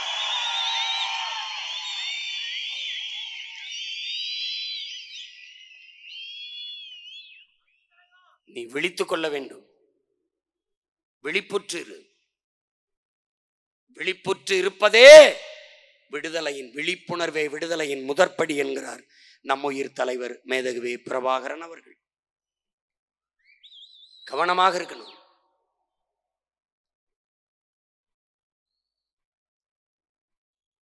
உன் நிலத்தில் உனக்கு என்ன இருக்கிறது என்று யோசித்துப்பார். படிக்க கல்வி வைத்திருக்கிறாயா? இல்லை. குடிக்க தூய நீர் வைத்திருக்கிறாயா? இல்லை. பார்க்க சரியான மருத்துவம் வைத்திருக்கிறாயா? இல்லை. பயணிக்க பாதை இருக்கிறதா? இல்லை. படித்தால் வேலை இருக்கிறதா? இல்லை. நீ சாப்பிடுகிற உணவு உணவுதானா? அதுவாவது உனக்கு தெரியுமா? இல்லை. நீ நஞ்சை உண்டு கொண்டிருக்கிறாய். நஞ்சை உண்டு கொண்டிருக்கிறாய். நீர் என்று விஷத்தை அருந்திக் கொண்டிருக்கிறாய். காற்றென்று கந்தக தூசியை சுவாசித்துக் கொண்டிருக்கிறாய்.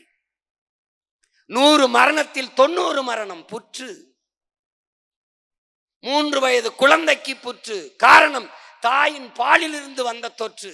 தாய்ப்பால் எப்படி விஷமானது? அவள் உண்ட உணவு விஷமானது. யாருக்கு இதை பற்றி கவலை உண்டு? காடுகளை அழித்தால் நட்டு வளர்க்கலாம். நீரை உறிஞ்சி வித்தால் தேக்கி வைத்து விட்டு செத்து போகலாம். மணலை எப்படி உருவாக்குவாய்? இயற்கையின் அரும்பெரும் குடை, அதை எப்படி உருவாக்குவாய்? மழை இல்லாத நிலம், பாலைவனம். நீ படிக்கவில்லையா? கற்கவில்லையா? என்னத்தை படித்து கிழித்தாய்? உனக்கு மூளை என்ற உறுப்பு எதற்கு? மழை இல்லாத நிலம், பாலைவனம். மழை இல்லை என்றால் மழை பெற முடியாது என்கிற அறிவியல், உயிரியல், இயற்பியல், வேதியியல் உண்மை எதுவுமே தெரியாதா? உன்னால் உருவாக்க முடியாத ஒன்றை உனக்கு அளிக்கிற உரிமையை எவன் கொடுத்தது என்ற கேள்வி ஏன் உனக்கு எழவில்லை? மலையை வெட்டி விற்கிறவன், குவாரி வைத்திருக்கிறான், செல்வந்தன், சமூக மதிப்புள்ளவன். மண்ணள்ளி வித்தவன் மாபெரும் பணக்காரன், சமூக மதிப்புள்ளவன். இதை தடுக்க போராடுகிற நீயும் நானும் குற்றவாளிகள். ஜாபர் அலியும் ஜாகிர் ஹுசேனும் கொல்லப்படுகிறார்கள் இந்த நாட்டிலே. எதை நோக்கி போகிறதடா இந்த நாடு? எதை நோக்கி போகிறது? சாராயத்தை அரசே விட்டுவிட்டு சட்டம் ஒழுங்கை பேசுவது போல ஒரு கேவலம் உலகத்தில் உண்டா?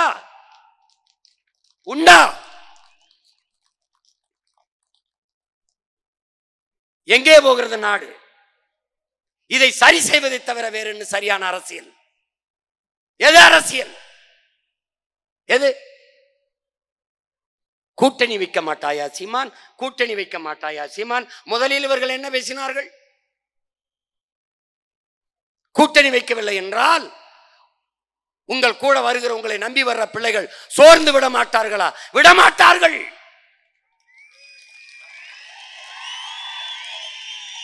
ஏன்? எனக்கும் அவர்களுக்கும் இருக்கிறது சோற்று பசி அல்ல, சுதந்திர பசி. எனக்கும் அவர்களுக்கும் இருக்கிற பசி வயிற்று பசி அல்ல, வரலாற்றின் பசி. 1000 ஆண்டுகளுக்கு மேலே எமது முன்னவர்கள் தூக்கி சுமந்து வந்த விடுதலை பசி, பெருங்கனவு, அறம் சார்ந்த மறவர்களின் ஆட்சி என்ற புனித கனவு பசி. பசி, பஞ்சம், ஊழல், லஞ்சம், கொலை, கொள்ளை, சாதிய இழிவு, தீண்டாமை, அடக்குமுறை, ஒடுக்குமுறை, மதுமத போதை, பாலியல் வன்கொடுமை, இது ஏதுமற்ற தூய ஒரு தேசம் படைக்க வேண்டும் என்கிற லட்சிய பசி. கூட்டணி இல்லாமல் எப்படி வெல்வாய் என்று கேட்கிற பெருமக்களே, கொள்கை இல்லாமல் எப்படி வெல்வாய் என்று ஒரு முறை கூட நீங்கள் கேட்காதது ஏன்? ஏன்? கூட்டணி வைத்தால் எல்லாம் செய்வது சரியாகி விடுமா? கூடி கொள்ளையடித்தால், கூடி கொலை செய்தால் சரியாகி விடுமா? மாற்று எதிலிருந்து மாற்று? யாரிடமிருந்து மாற்று? எப்படிப்பட்ட மாற்று? மாற்று மாற்று என்று வந்தவர்கள் எல்லாம் இந்த திமுக, அதிமுக, இந்த காங்கிரஸ், பிஜேபியோட கூட்டணி வைத்து வைத்து வைத்து ஏமாற்றாக போனதுதான் மிச்சம். என் நிலத்தின் உரிமை என்ன இருக்கிறது?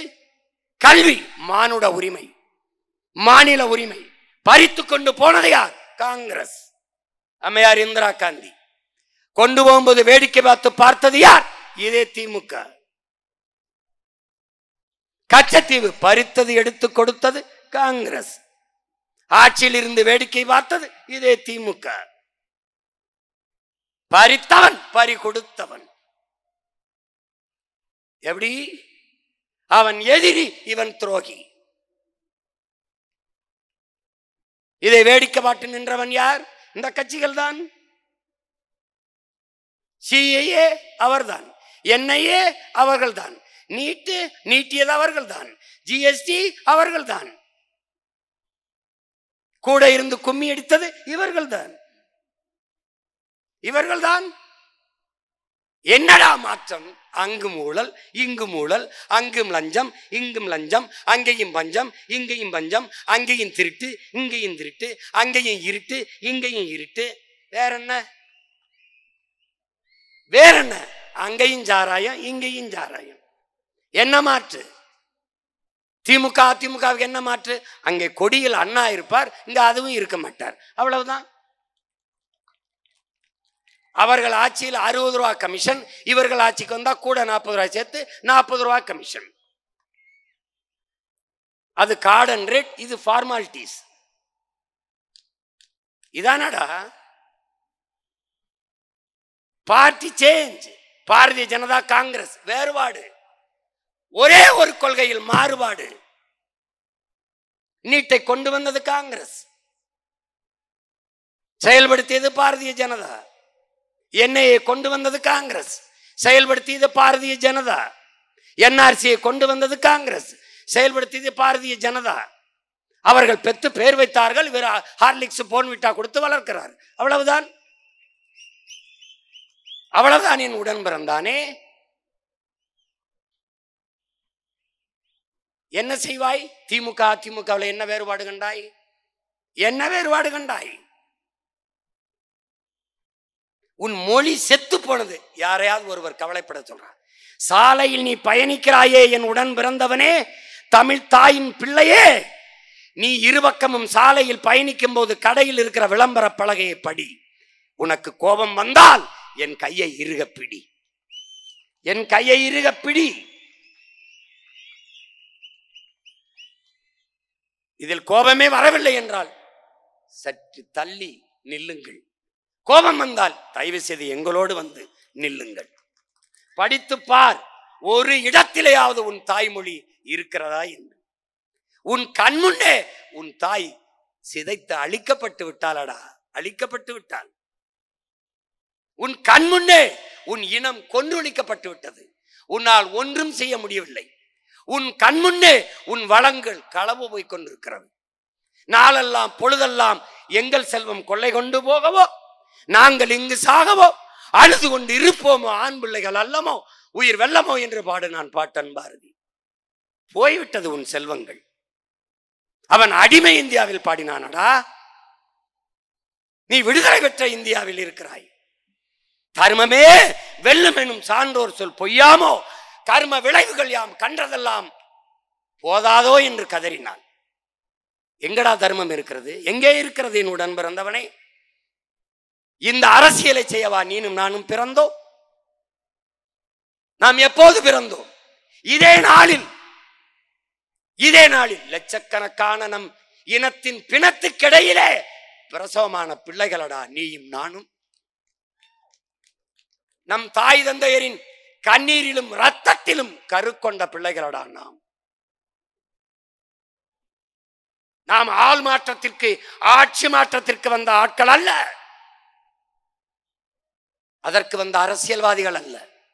அடிப்படை அமைப்பு அரசியல் மாற்றத்திற்கு வந்த லட்சியவாதிகள், புரட்சியவாதிகள். ஐயா ஸ்டாலினை வீழ்த்தி ஐயா எடப்பாடியை உட்கார வைப்பது, எடப்பாடி ஐயா வீழ்த்தி ஐயா ஸ்டாலினை உட்கார வைப்பது இல்லை. இந்த கோட்பாட்டையே வீழ்த்தி புதிய ஒரு கோட்பாடு, புரட்சிகர அரசியல் கோட்பாடு, பெருந்தலைவன் பிரபாகரன் கண்ட பெருங்கனவை கட்டி எழுப்புகிற கோட்பாடு, தீய ஆட்சி முறையை ஒழித்து தூய ஆட்சி முறையை மலரச் செய்கிற மகத்தான கோட்பாடு. அதுதான் நாம் தமிழர் கட்சியின் லட்சிய கோட்பாடு.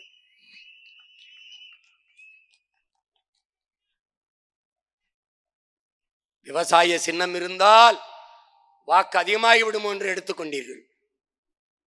என்ன நடந்தது? என் அன்பு உடன் பிறந்தானே, என்ன நடந்தது? உனக்கு சொல்லுவேன் நீ யார் என்று, உனக்கு சொல்லுவேன் நீ யார் என்று ஆழ்மனதில் பதிவு செய்து கொள். உலக வரலாற்றிலே நீ ஆகச் சிறந்தவன், உன்னதமானவன். காரணம் கையறு நிலையில் விடப்பட்ட தமிழ் தேசியனத்தின் பிள்ளைகள் நாம். நம் தலைவன் நமக்கு கற்பித்தான், நமது விடுதலை நமது கையில் என்று. அதை உணர்ந்து தெளிந்த உன் உடன் பிறந்தவன் நான் முடிவெடுத்தேன். என் மூச்சு காற்றை நானே சுவாசிப்பது போல, எனக்கான உணவை நானே எடுத்து உண்பது போல, எனது உரிமையை நானே போராடி பெறுவது என்று களத்திற்கு வந்தேன். அந்த உணர்வோடுதான் நீங்கள் என்னோடு இணைந்தீர்கள். நம்மிடத்திலே பணம் இல்லை, நம்மை ஆதரித்து பேச ஒரு ஊடகம் இல்லை. காரணம், தமிழ் தேசிய அரசியல் ஆபத்தானது. யாருக்கு? இதுவரை இந்த நிலத்திலே இருந்த அயோக்கிய அரசியல் தலைமைகளுக்கு ஆபத்தானது. இவன் எதற்கடா நம்மை விமர்சிக்கிறான்? 10 ஆண்டுகால ஆட்சியில் இருந்து கணக்கில்லாத ஊழல் லஞ்சத்தில் ஊறி திளைத்தோமா? வளங்களை கொள்ளையடித்து கொளுத்தோமா?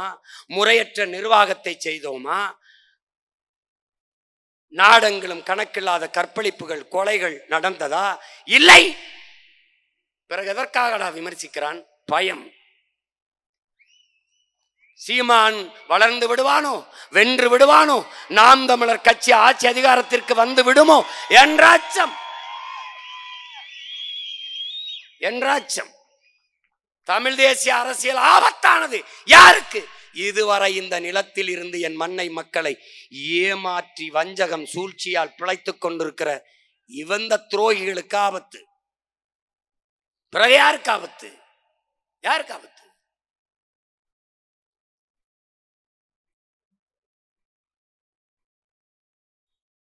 எது அரசியல்? எது நமக்கான அரசியல்?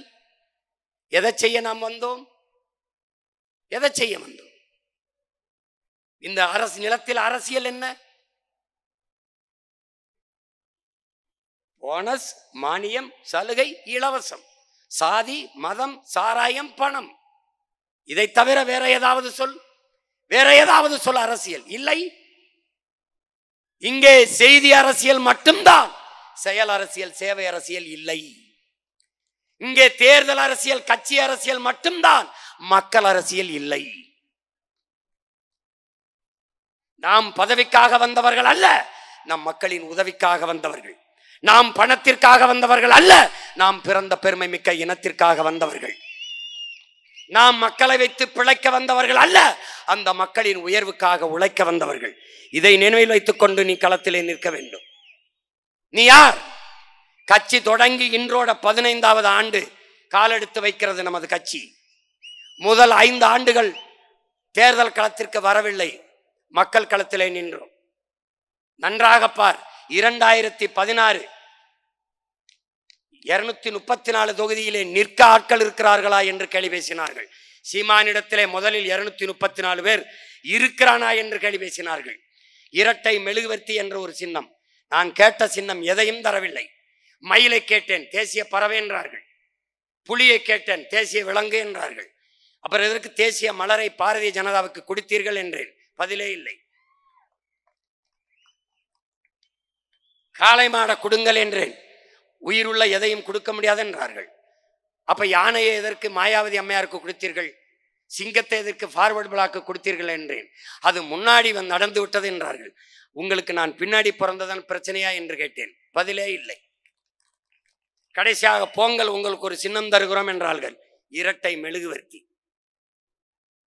ஓட்டுக்கு ஒத்த ரூபாய் காசு இல்லை, துண்டறிக்கை அடிக்க கூட காசு இல்லை, வயிற்றை நிரப்பிக்கொள்ள கூட வழி இல்லை. நடந்தோம் நடந்தோம், வேர்க்க விறுவிறுக்க ரத்தத்தை வேர்வையாக சிந்தி வீதி வீதியாக. இவ்வளவு பெரிய படையும் அன்று இல்லை, வெறும் 4,50,000 வாக்குகள் தான். 1.1 விழுக்காடு, 1.1 விழுக்காடு தான். உலக வரலாற்றிலே என் உடன் பிறந்தவனே, பேரன்பு மிக்க என் பெற்றோர்களே, 1 விழுக்காடு வாக்கை பெற்ற ஒரு அரசியல் கட்சி உலகத்திலே உயிரோடு இருந்ததில்லை. இந்திய பெருநிலத்தில் குறிப்பாக தமிழ்நாட்டில் 1.1 வாங்கிய கட்சி இருந்ததில்லை. ஒன்று இறந்து போகும், இல்லது ஏதோ ஒரு கட்சியோடு ஒட்டுக்கட்சியாக போய் நின்று 1 சீட்டு 2 சீட்டை வாங்கி கொண்டு நத்தி நக்கி பிழைக்கும்.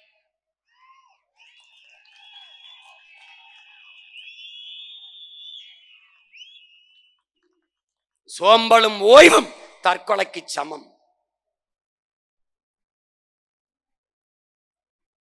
அந்த சோறு வரும்போதெல்லாம் என் கண்முன்னே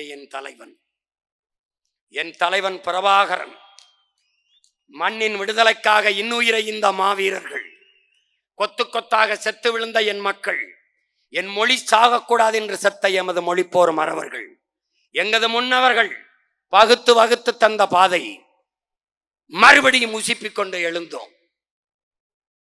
2019 பாராளுமன்றம் 17,50,000 வாக்குகள், 5 விழுக்காடை தொட்டோம். பிறகு 21 சட்டமன்றம். அப்போது ஒரு விவசாயி என்று ஒரு சின்னத்தை கொடுத்தார்கள். 19 தேர்தலிலும் தோற்றோம். இடையில் நடந்த எல்லா இடைத்தேர்தலிலும் போட்டிட்டது.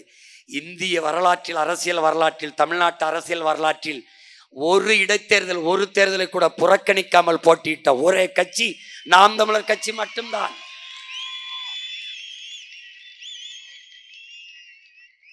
காரணம், தோல்வி எங்களுக்கு தோல்வி அல்ல, பயிற்சி.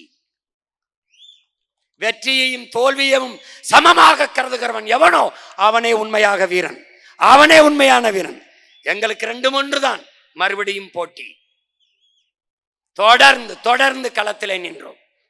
2019 ஒரு சின்னம் விவசாயி, கண்ணா கிசான் என்ற ஒரு சின்னம். ஒரு கைகட்டி ஒரு வட இந்திய விவசாயி, ஒரு இரட்டை கரும்பு விவசாயி என்று பெயர் வைத்தவன் நான் தான். அவருக்கு வீதி வீதியாக கொண்டு போய் சேர்த்தோம். 17,50,000. நீலகிரியில வேட்பாளரை போடவில்லை. என் தம்பிகள் தவறு செய்து விட்டார்கள். இல்லை என்றால் 18 லட்சத்திற்கு மேலே தொட்டு அன்றைக்கு 6 விழுக்காடை தொட்டு இருக்கும் கட்சி. இடையிலே என் அண்ணன் கமலஹாசன், இடையிலே ஐயா டிடிவி, எல்லாரையும் தாண்டி சற்றும் தளர்ச்சியின்றி பயணத்தை தொடர்ந்து போய்கொண்டே இருந்தது. 21 விவசாயி சின்னம், அதே சின்னம். 234 போட்டி, 117 பெண்கள், 117 ஆண்கள், சம வாய்ப்பு. ஒடுக்கப்பட்ட நிராகரிக்கப்பட்ட தமிழ் சமூகங்களுக்கு வாய்ப்பு, பொது தொகுதியிலே ஆதி தமிழ் குடிகளுக்கு தேவேந்திரருக்கு வாய்ப்பு. போட்டி 30 லட்சம் வாக்கு, 7 விழுக்காடு வாக்கு. அங்கீகாரம் பெறவில்லை, இன்னும் 1 விழுக்காடு. 24 இந்தியாவை யார் ஆள்வது? தோற்றம் துவண்டு போகவில்லை. காரணம், பெற்ற தலைவன் அப்படி, உருவாக்கிய தலைவன் அப்படி.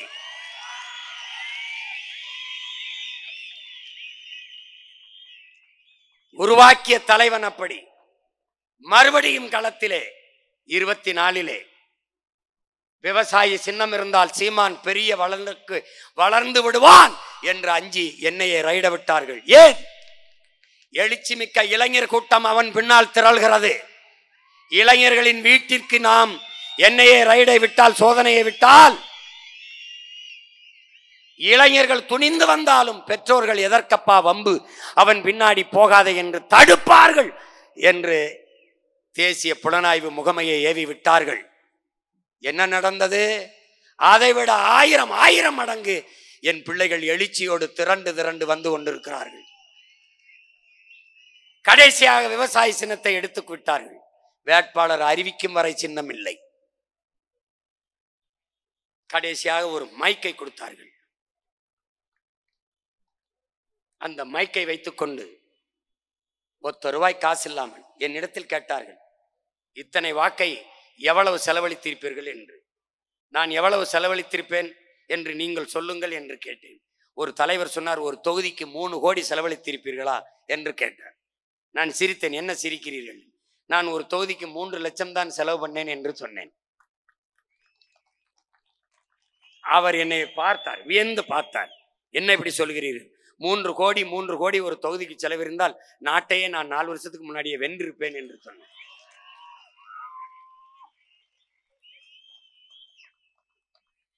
அந்த தேர்தலில் 36 லட்சம் வாக்குகளை நாம் பெற்றோம். என் அருமை தமிழ் மக்களே, எங்களை பெற்ற பேரன்பு மிக்களே, மான தமிழ் மக்கள் எல்லோரும் செத்து விடவில்லை என்று நீங்கள் நிரூபித்தீர்கள். உங்களை நம்பி நின்ற இந்த பிள்ளைகளை கைவிட்டு விடவில்லை. எளிய பிள்ளைகள் நாங்கள். முதல் அங்கீகாரம் பெற்ற கட்சியின் சின்னங்கள் தாமரை, கை, உதயசூரியன், இரட்டை இலை. முன்னாடி அங்கீகரிக்கப்படாத எனது சின்னம் மைக்கு 8வது பெட்டியிலே. எனக்கு கொடுத்த மைக் அங்கே இல்லை. அங்கே அந்த மைக்கு கீழே 2 பொத்தானை வைத்து விட்டார்கள். அந்த பொத்தான் பார்க்கும்போது சீப்பு போலே இருக்கிறது. அதை தேடி இந்திய நாட்டை யார் ஆள்வது? ஐயா மோடியா, அருமை சகோதரர் ராகுலா என்பதுதான் போட்டி. எளிய மகன் சீமானை தேடி, அவன் சின்னத்தை தேடி, 8வது பெட்டியிலே தேடி, இத்தனை ஆயிரக்கணக்கான கோடி பணத்தை தாண்டி, சாராயத்தை தாண்டி, சாப்பாட்டை தாண்டி, சாதி மதத்தை தாண்டி மான தமிழ் மக்கள் 36 லட்சம் வாக்கை போட்டு தனித்த பெரும் கட்சியாக, மாநில அங்கீகாரம் பெற்ற கட்சியாக, இந்திய அரசியல் வரலாற்றிலே, தமிழக அரசியல் வரலாற்றிலே தனித்து நின்று ஒற்றை கட்சி மாநில உரிமம் பெற்ற கட்சியாக வளர்ந்திருக்கிறது என்றால் என் மக்களின், மான தமிழ் மக்களின் மதிப்புமிக்க வாக்கால் தான். என் முன்னாடி திரண்டு இருக்கிற என் உயிர் உடன் பிறந்தார்கள், அவர்களுடைய உழைப்பில் தான் அந்த வெற்றி. எந்த கட்சியோடும் சேராது. 36 லட்சம் ஓட்டும் நீ எழுந்து சொல். உன் ஓட்டு, உன் உழைப்பின் ஓட்டு, உன் லட்சியத்திற்கான ஓட்டு, உன் கொள்கைக்கான ஓட்டு, நீ ஏற்றுக்கொண்ட தலைவன் பிரபாகரனுக்கான ஓட்டு என்பதை நீ நிமிர்ந்து நிமிர்ந்து துணிந்து சொல். உலக வரலாற்றில் பயங்கரவாதி என்று சொன்னவனை, தடை செய்து வைத்தவனை தலைவனாக ஏற்று இறக்கிய புலிக்கொடியவை ஏந்தி ஒவ்வொரு தேர்தலுக்கும் ஒரு சின்னத்தை தந்தாலும் தளராது களத்திலே நின்று தோற்றாலும் தோற்றாலும் தோற்றாலும் இன்னும் துணிந்து துணிந்து களத்திலே நிற்கிற ஒரு புரட்சிகர அரசியல் படை நாம் தமிழர் கட்சி மட்டும்தான். என் உடன் பிறந்தானே, நீ சொல், இதில் எந்த கட்சியோட சேர்ந்து நீ நின்று உன் கனவை நிறைவேற்றுவாய்?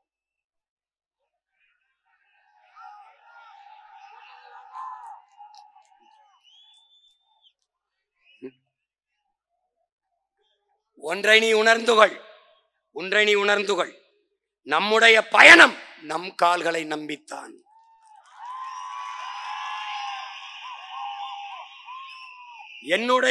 உன்னுடைய கனவு நம் தோள்களில் தான். அடுத்தவர் கால்களையோ தோள்களையோ நம்பி பயணிக்கிற கோழைகள் நாம் அல்ல. கூட்டத்தில் நிற்பவனுக்கு துணிவோ வீரமோ தேவையில்லை, தனித்து நிற்பதற்குத்தான் துணிவும் வீரமும் தேவை. நாம் வீரர்கள், அதனால் தனித்தே களம் காண்போம். என் அன்பிற்குரிய மக்களே, என் அருமை சொந்தங்களே, ஒரு தலைவன் என்பவனுக்கு முதல் தகுதி அவன் பிறந்த மண்ணை, அவன் மக்களை உண்மையாக முழுமையாக நம்ப வேண்டும், நேசிக்க வேண்டும். நான் என் மக்களை 100 விழுக்காடு உண்மையாக நம்பி நேசிக்கிறேன், காதலிக்கிறேன். நான் என் மண்ணை பேரன்பு கொண்டு நேசிக்கிறேன். இது மண் அல்ல, என் தாயின் மடி என்று நான் நேசிக்கிறேன்.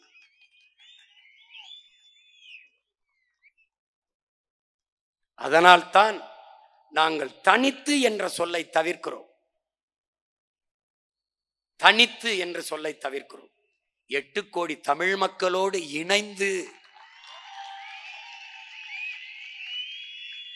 லாவோட்ஸ சொல்கிறான், என் அன்பிற்குரிய தம்பி தங்கைகளே, மக்களிடம் செல், மக்களை படி, மக்களிடம் கற்றுக்கொள், மக்களிடம் இருந்து தொடங்கு. அவர்களிடம் என்ன இருக்கிறதோ அதை வைத்து தொடங்கு. அவர்களை தயார் செய், போராட தயார் செய். அவர்கள் வெற்றி அடைந்த பிறகு அவர்களை சொல்ல சொல், இந்த வெற்றியை நாங்களே அடைந்தோம் என்று. தலைவனே தேவையில்லாத ஒரு சமூகத்தை உருவாக்குவதுதான் ஆகச் சிறந்த சமூகம். தலைவனே இல்லாத போராட்டம் வெல்லுமா? வென்றிருக்கிறது சான்று சல்லிக்கட்டு போராட்டம், வென்றிருக்கிறது சான்று அரிட்டாப்பட்டி போராட்டம், வென்றிருக்கிறது. அதைத்தான் உங்கள் பிள்ளைகள் செய்ய நினைக்கிறோம். உங்கள் முன்னால் நிற்கிற நான், என்னை ஒருபோது இந்த மக்கள் தலைவராக பார்க்க மாட்டார்கள், ஏற்க மாட்டார்கள். ஏன்? அவர்கள் என்னை தலைவனாகவே பார்க்க மாட்டார்கள். தன் மகனாக பார்ப்பார்கள், தன் பேரனாக பார்ப்பார்கள், தன் பிள்ளையாக, தன் மாமனாக, தன் சித்தப்பனாக, தன் பெரியப்பனாகத்தான் பார்ப்பார்கள், நேசிப்பார்கள். கண்ணாடி முன்னாடி நின்றால் அவர்கள் முகத்தில் என் முகம் தெரியும், என் குரல் அவர்களுக்கானது என்றது அவர்களுக்கு தெரியும். இந்த மகன் எனக்காக பேசுகிறான், என்னுடைய வலியை தன் மொழியிலே பேசுகிறான், எனக்கு இருந்த கோபத்தை அவன் ஆவேசமாக வெளிப்படுத்துகிறான். அப்படித்தான் என் மக்கள் நேசிப்பார்கள். ஏன்? நாம் அந்த மக்களிடம் இருந்து அந்த மக்களுக்காக வந்தவர்கள். நாம் வானத்திலிருந்து வந்து இறங்கியவர்கள் அல்ல, அவர்கள் வயிற்றிலிருந்து வந்தவர்கள்.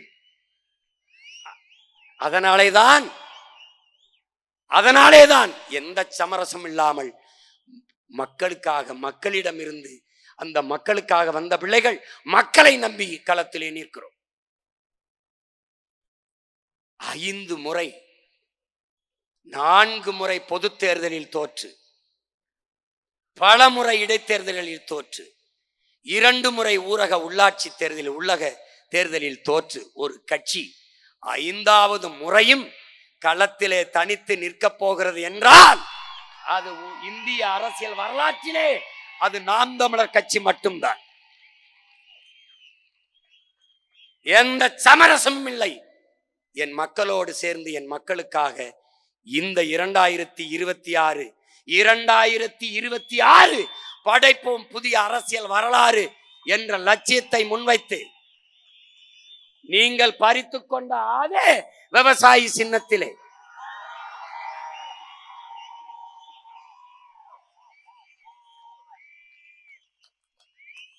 ஐயா ரஜினிகாந்த் அவர்கள் சொன்னது போல வந்துட்டேன்னு சொல்லு, திருப்பி வந்துட்டேன்னு சொல்லு. அந்த விவசாயிக்கு எனக்கும் சம்பந்தம் இல்லை, ஆனா இந்த விவசாயிக்கு எனக்கும் சம்பந்தம் இருக்கு.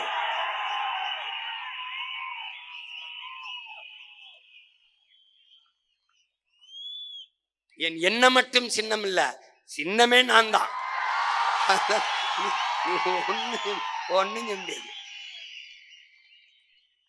உழவு இல்லை என்றால் உணவு இல்லை, உணவு இல்லை என்றால் உயிர்கள் இல்லை, உயிர்கள் இல்லை என்றால் உலகம் இல்லை. உழவை மீட்போம், உலகை காப்போம் என்ற முழக்கத்தை முன்வைத்து இந்த தேர்தலிலே நாங்கள் களத்திலே நிற்போம்.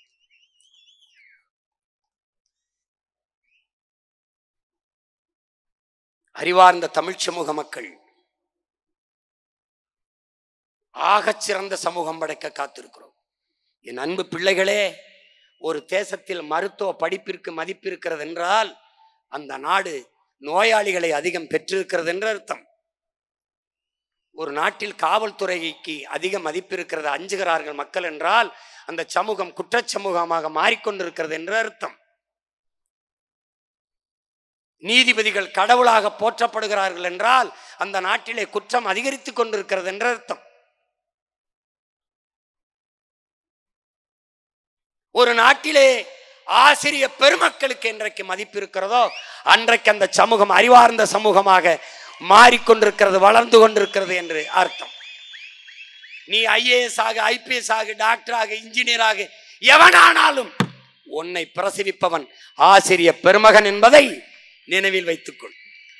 உங்கள் பிள்ளைகளின் ஆட்சியிலே ஆசிரிய பெருந்தகைகள் தான் பெருமதிப்பு அளிக்கப்படும்.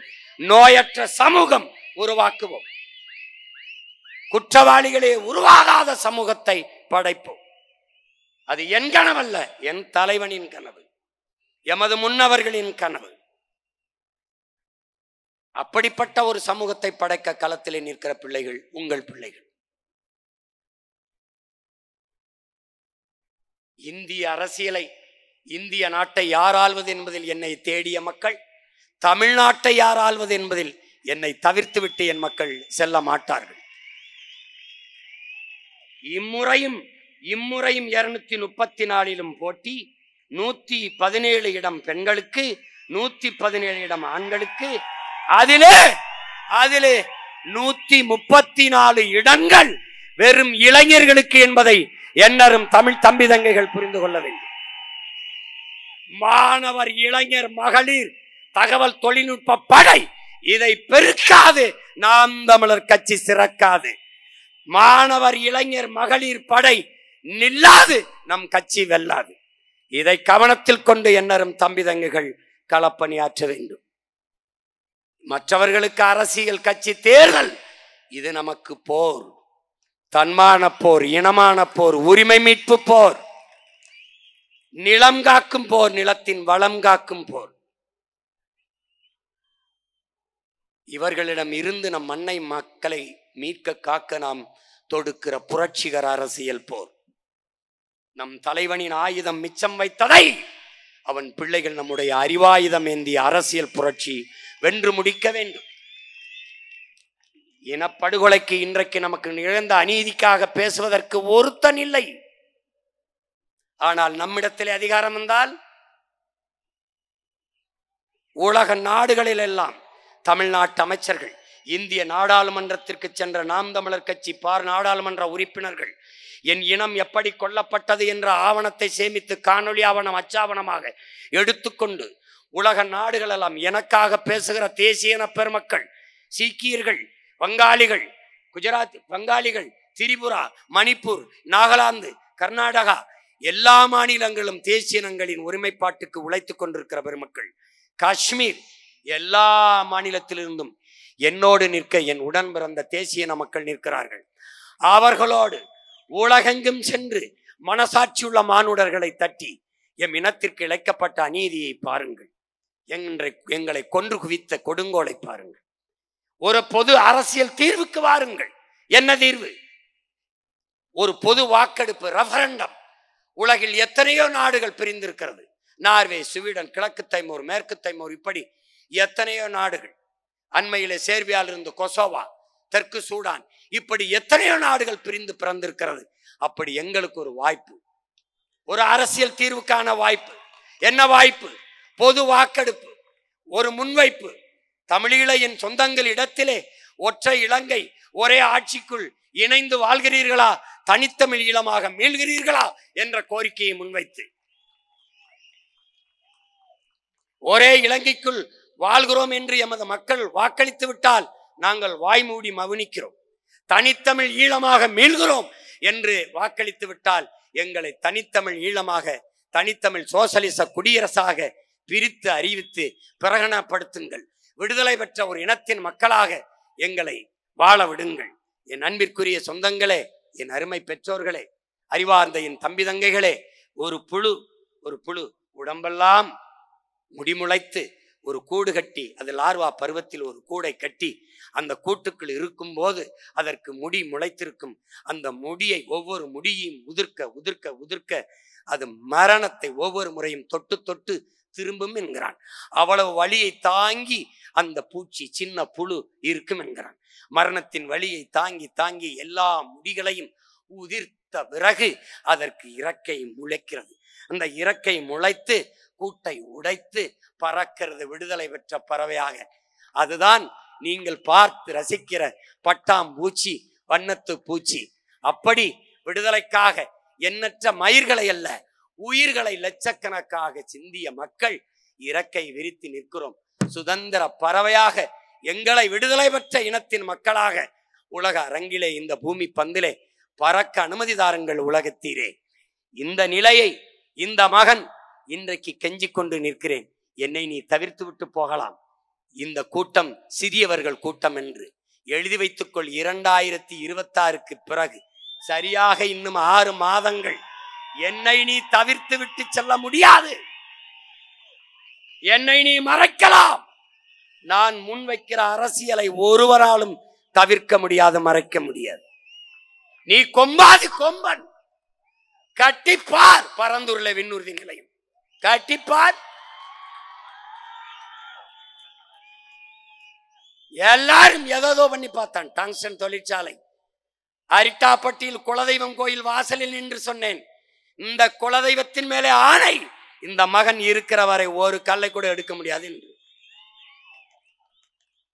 பேனா சிலை வைத்தே தீர்வோம் என்று. வச்சு பார்.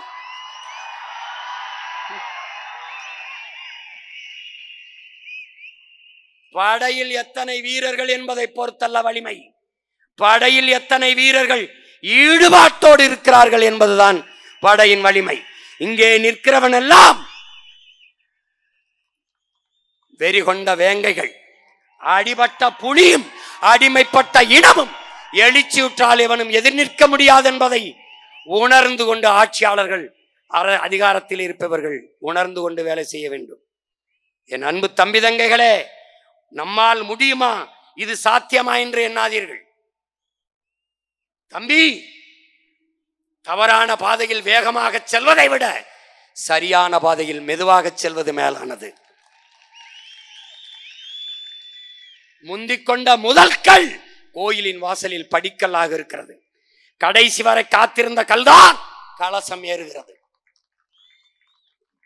நீ கடைசி வரை காத்திருந்து விட்டாய், விரைவில் கலசம் ஏறுவாய். ஒரே மலையிலிருந்து வெட்டி பெயர்க்கப்பட்ட கற்கள் ஒன்று கோயிலிலே படிக்கல்லாக இருக்கிறது. அதை மிதித்து மிதித்து பக்கத்திலே இருந்து உடைக்கப்பட்ட கல் உள்ளே கோயிலில் சாமி சிலையாக இருக்கிறது. கோயிலை பூட்டிவிட்டு போன பிறகு படிக்கல்லாக இருக்கிற கல் உள்ளே சிலையாக இருக்கிற கல்லிடம் கேட்கிறது, என் உடன் பிறந்தவனே, என் தங்கைகளே, என் பேரன்பு மிக்க பெற்றோர்களை கேட்கிறது, ஏய் மச்சான், 2 பேரும் ஒன்னாதாண்டா ஒட்டி இருந்தோம், ஒருத்தன் தாண்டா வெட்டி எடுத்தான், நான் காலுக்கு கீழே படிக்கல்லா இருந்து மிதிபடுகிறேன், நீ உள்ளே வழிபடுகிற இடத்திலிருந்து எல்லோரும் உனக்கு பூஜை புனஸ்காரம் செய்து பாலாபிஷேகம் எல்லாம் செய்து விழுந்து விழுந்து கும்பிடுகிறானே ஏன் என்று கேட்டதற்கு அந்த சாமி சிலையாக இருந்த கல் சொன்னது, மச்சான், நீ ஒரே அடியில் கீழே விழுந்து விட்டாய், அதனால் படிக்கல்லாக படுத்து கிடந்து மிதிபடுகிறாய். நான் இந்த மூக்கு இருக்கிறவாறு மூக்கு, இதுக்கு 3000 அடி தாங்கி இருக்கனடா. டே, என் கழுத்து இருக்குவார் கழுத்து, அதுக்கு 7000 அடி தாங்கி இருக்கனடா. என் கண்ணுக்கு கணக்கில்லாத அடி, என் நெத்திக்கு நினைக்க முடியாத அளவுக்கு அடி, என் காலுக்கு பல ஆயிரக்கணக்கான அடி, என் கைகளுக்கு பல ஆயிரக்கணக்கான அடி. ஒளியின் வழி தாங்கியதால் மக்கள் வழிபடுகிற பேரொளியாக நின்று கொண்டிருக்கிறேன். தொடர்ந்து தொடர்ந்து தோற்று தோற்று அவமானம், ஏச்சு பேச்சு, கேடுகட்ட கேவலங்கட்ட விமர்சனங்களை தாங்கி தாங்கி நிற்கிற நாம் உறுதியாக இந்த மக்கள் போற்றப்படக்கூடிய இடத்தில் வென்று நிற்போம். நீ உறுதியாக இதை நம்பு தம்பி. என்னையை உன் மகனை, உன் உடன் பிறந்தவனை, உன் மாமனை, உன் சித்தப்பனை பொழுதுபோக்கு தளத்தில் தலைவனை தேடுகிறவன் தேட மாட்டான்.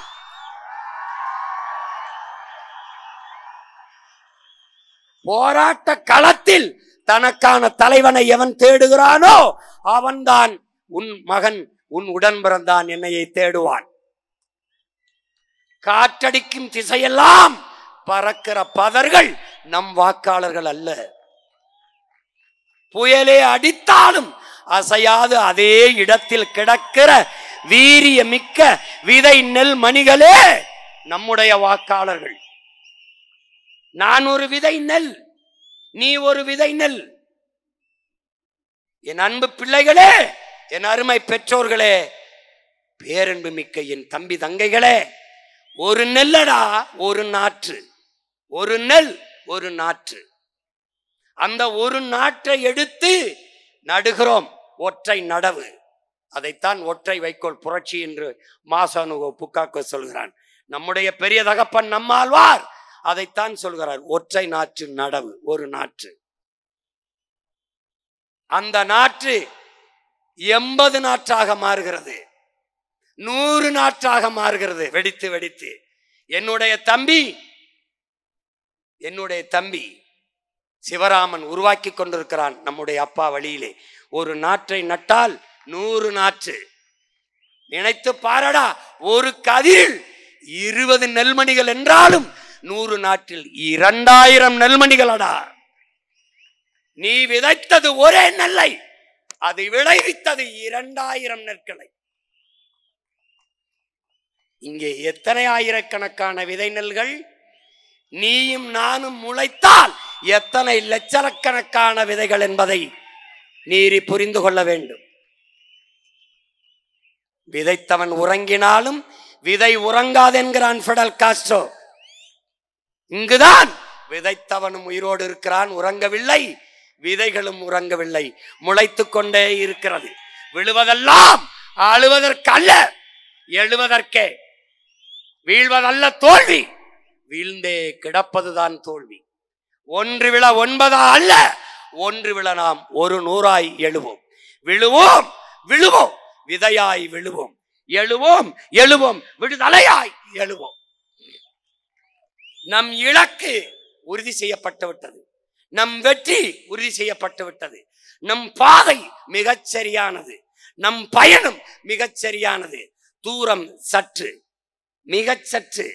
பாதையை சுருக்க வேண்டியதில்லை, பாதையை குறைக்க வேண்டியதில்லை, பயணத்தை மாற்ற வேண்டியதில்லை.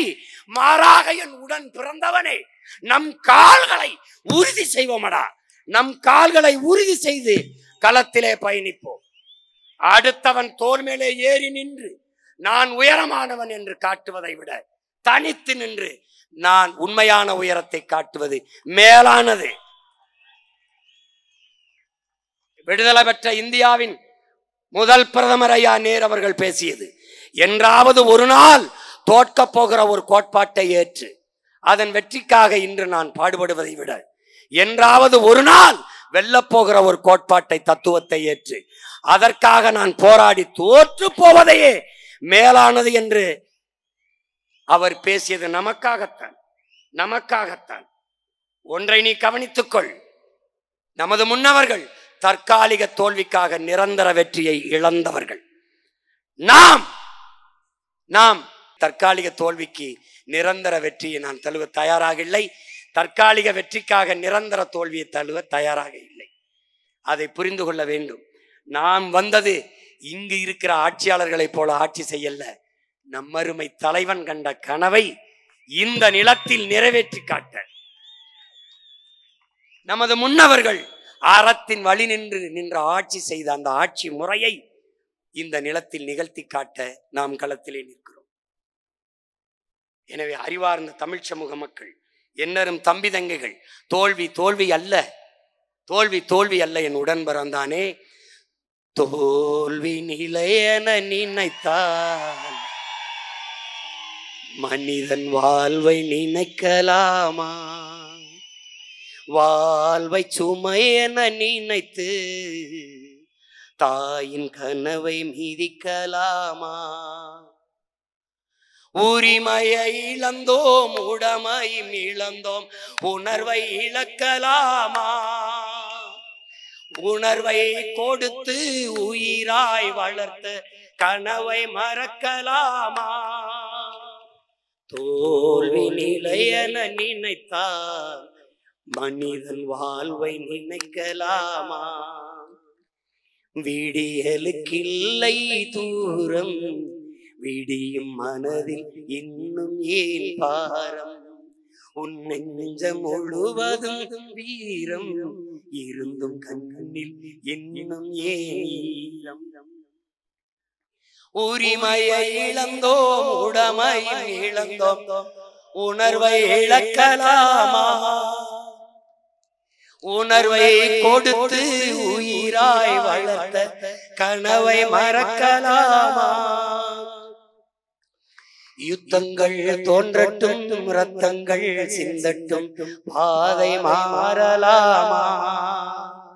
ரத்தத்தின் வெப்பத்தில் லட்சங்கள் வேகட்டும், கொள்கை சாகலாமா? உரிமையை இழந்தோம், உடமை இழந்தோம், உணர்வை இழக்கலாமா? உணர்வை கொடுத்து உயிராய் வளர்த்த கனவை மறக்கலாமா? ரத்தங்கள் சிந்தட்டும், யுத்தங்கள் தோன்றட்டும், பாதை மாறலாமா? ரத்தத்தின் வெப்பத்தில் லட்சங்கள் வேகட்டும், கொள்கை சாகலாமா? உரிமையை இழந்தோம், உடமையை இழந்தோம், உணர்வை இழக்கலாமா? உணர்வை கொடுத்து உயிராய் வளர்த்த கனவை மறக்கலாமா? ஒப்பற்ற தலைவன் பெருமாவீரன் பிரபாகரன் அவர்கள் சுமந்த கனவை சுமந்து நிற்கிற பிள்ளைகளே, புரட்சி எப்போதும் வெல்லும், நமது வெற்றி நாளை அதை சொல்லும். இம்முறையும் எவரோடும் கூட்டணி சேராது, தனித்தே நாம் தமிழர் கட்சி களத்திலே நிற்க இருக்கிறது. சீபா ஆதித்தனாரை பார்த்தோம், சிவன் மாப்போசியை பார்த்தோம் என்றார்கள். அவர்கள் சீமானை பார்த்ததில்லை, இந்த களத்திலே பார்ப்பார்கள். என்னரும் தமிழ் சொந்தங்களே, உலகெங்கும் வேர்பரப்பி வாழும் என் அருமை தமிழ் மக்களே, எளிய பிள்ளைகள் உங்கள் பிள்ளைகள் எங்களுக்கு வலிமை தர உங்கள் கைகளை எங்களுக்கு தந்து வலிமை மிக்க அரசியல் படையாக மாற்றுங்கள். அறிவார்ந்த தமிழ் சமூக மக்களே, நம் இலக்கு ஒன்றுதான், இனத்தின் விடுதலை. இனம் ஒன்றாவோம், இலக்கை வென்றாவோம். தமிழ்தாய் வாழ்க, தலைவர் பிரபாகரன் வாழ்க, நாம் தமிழர்.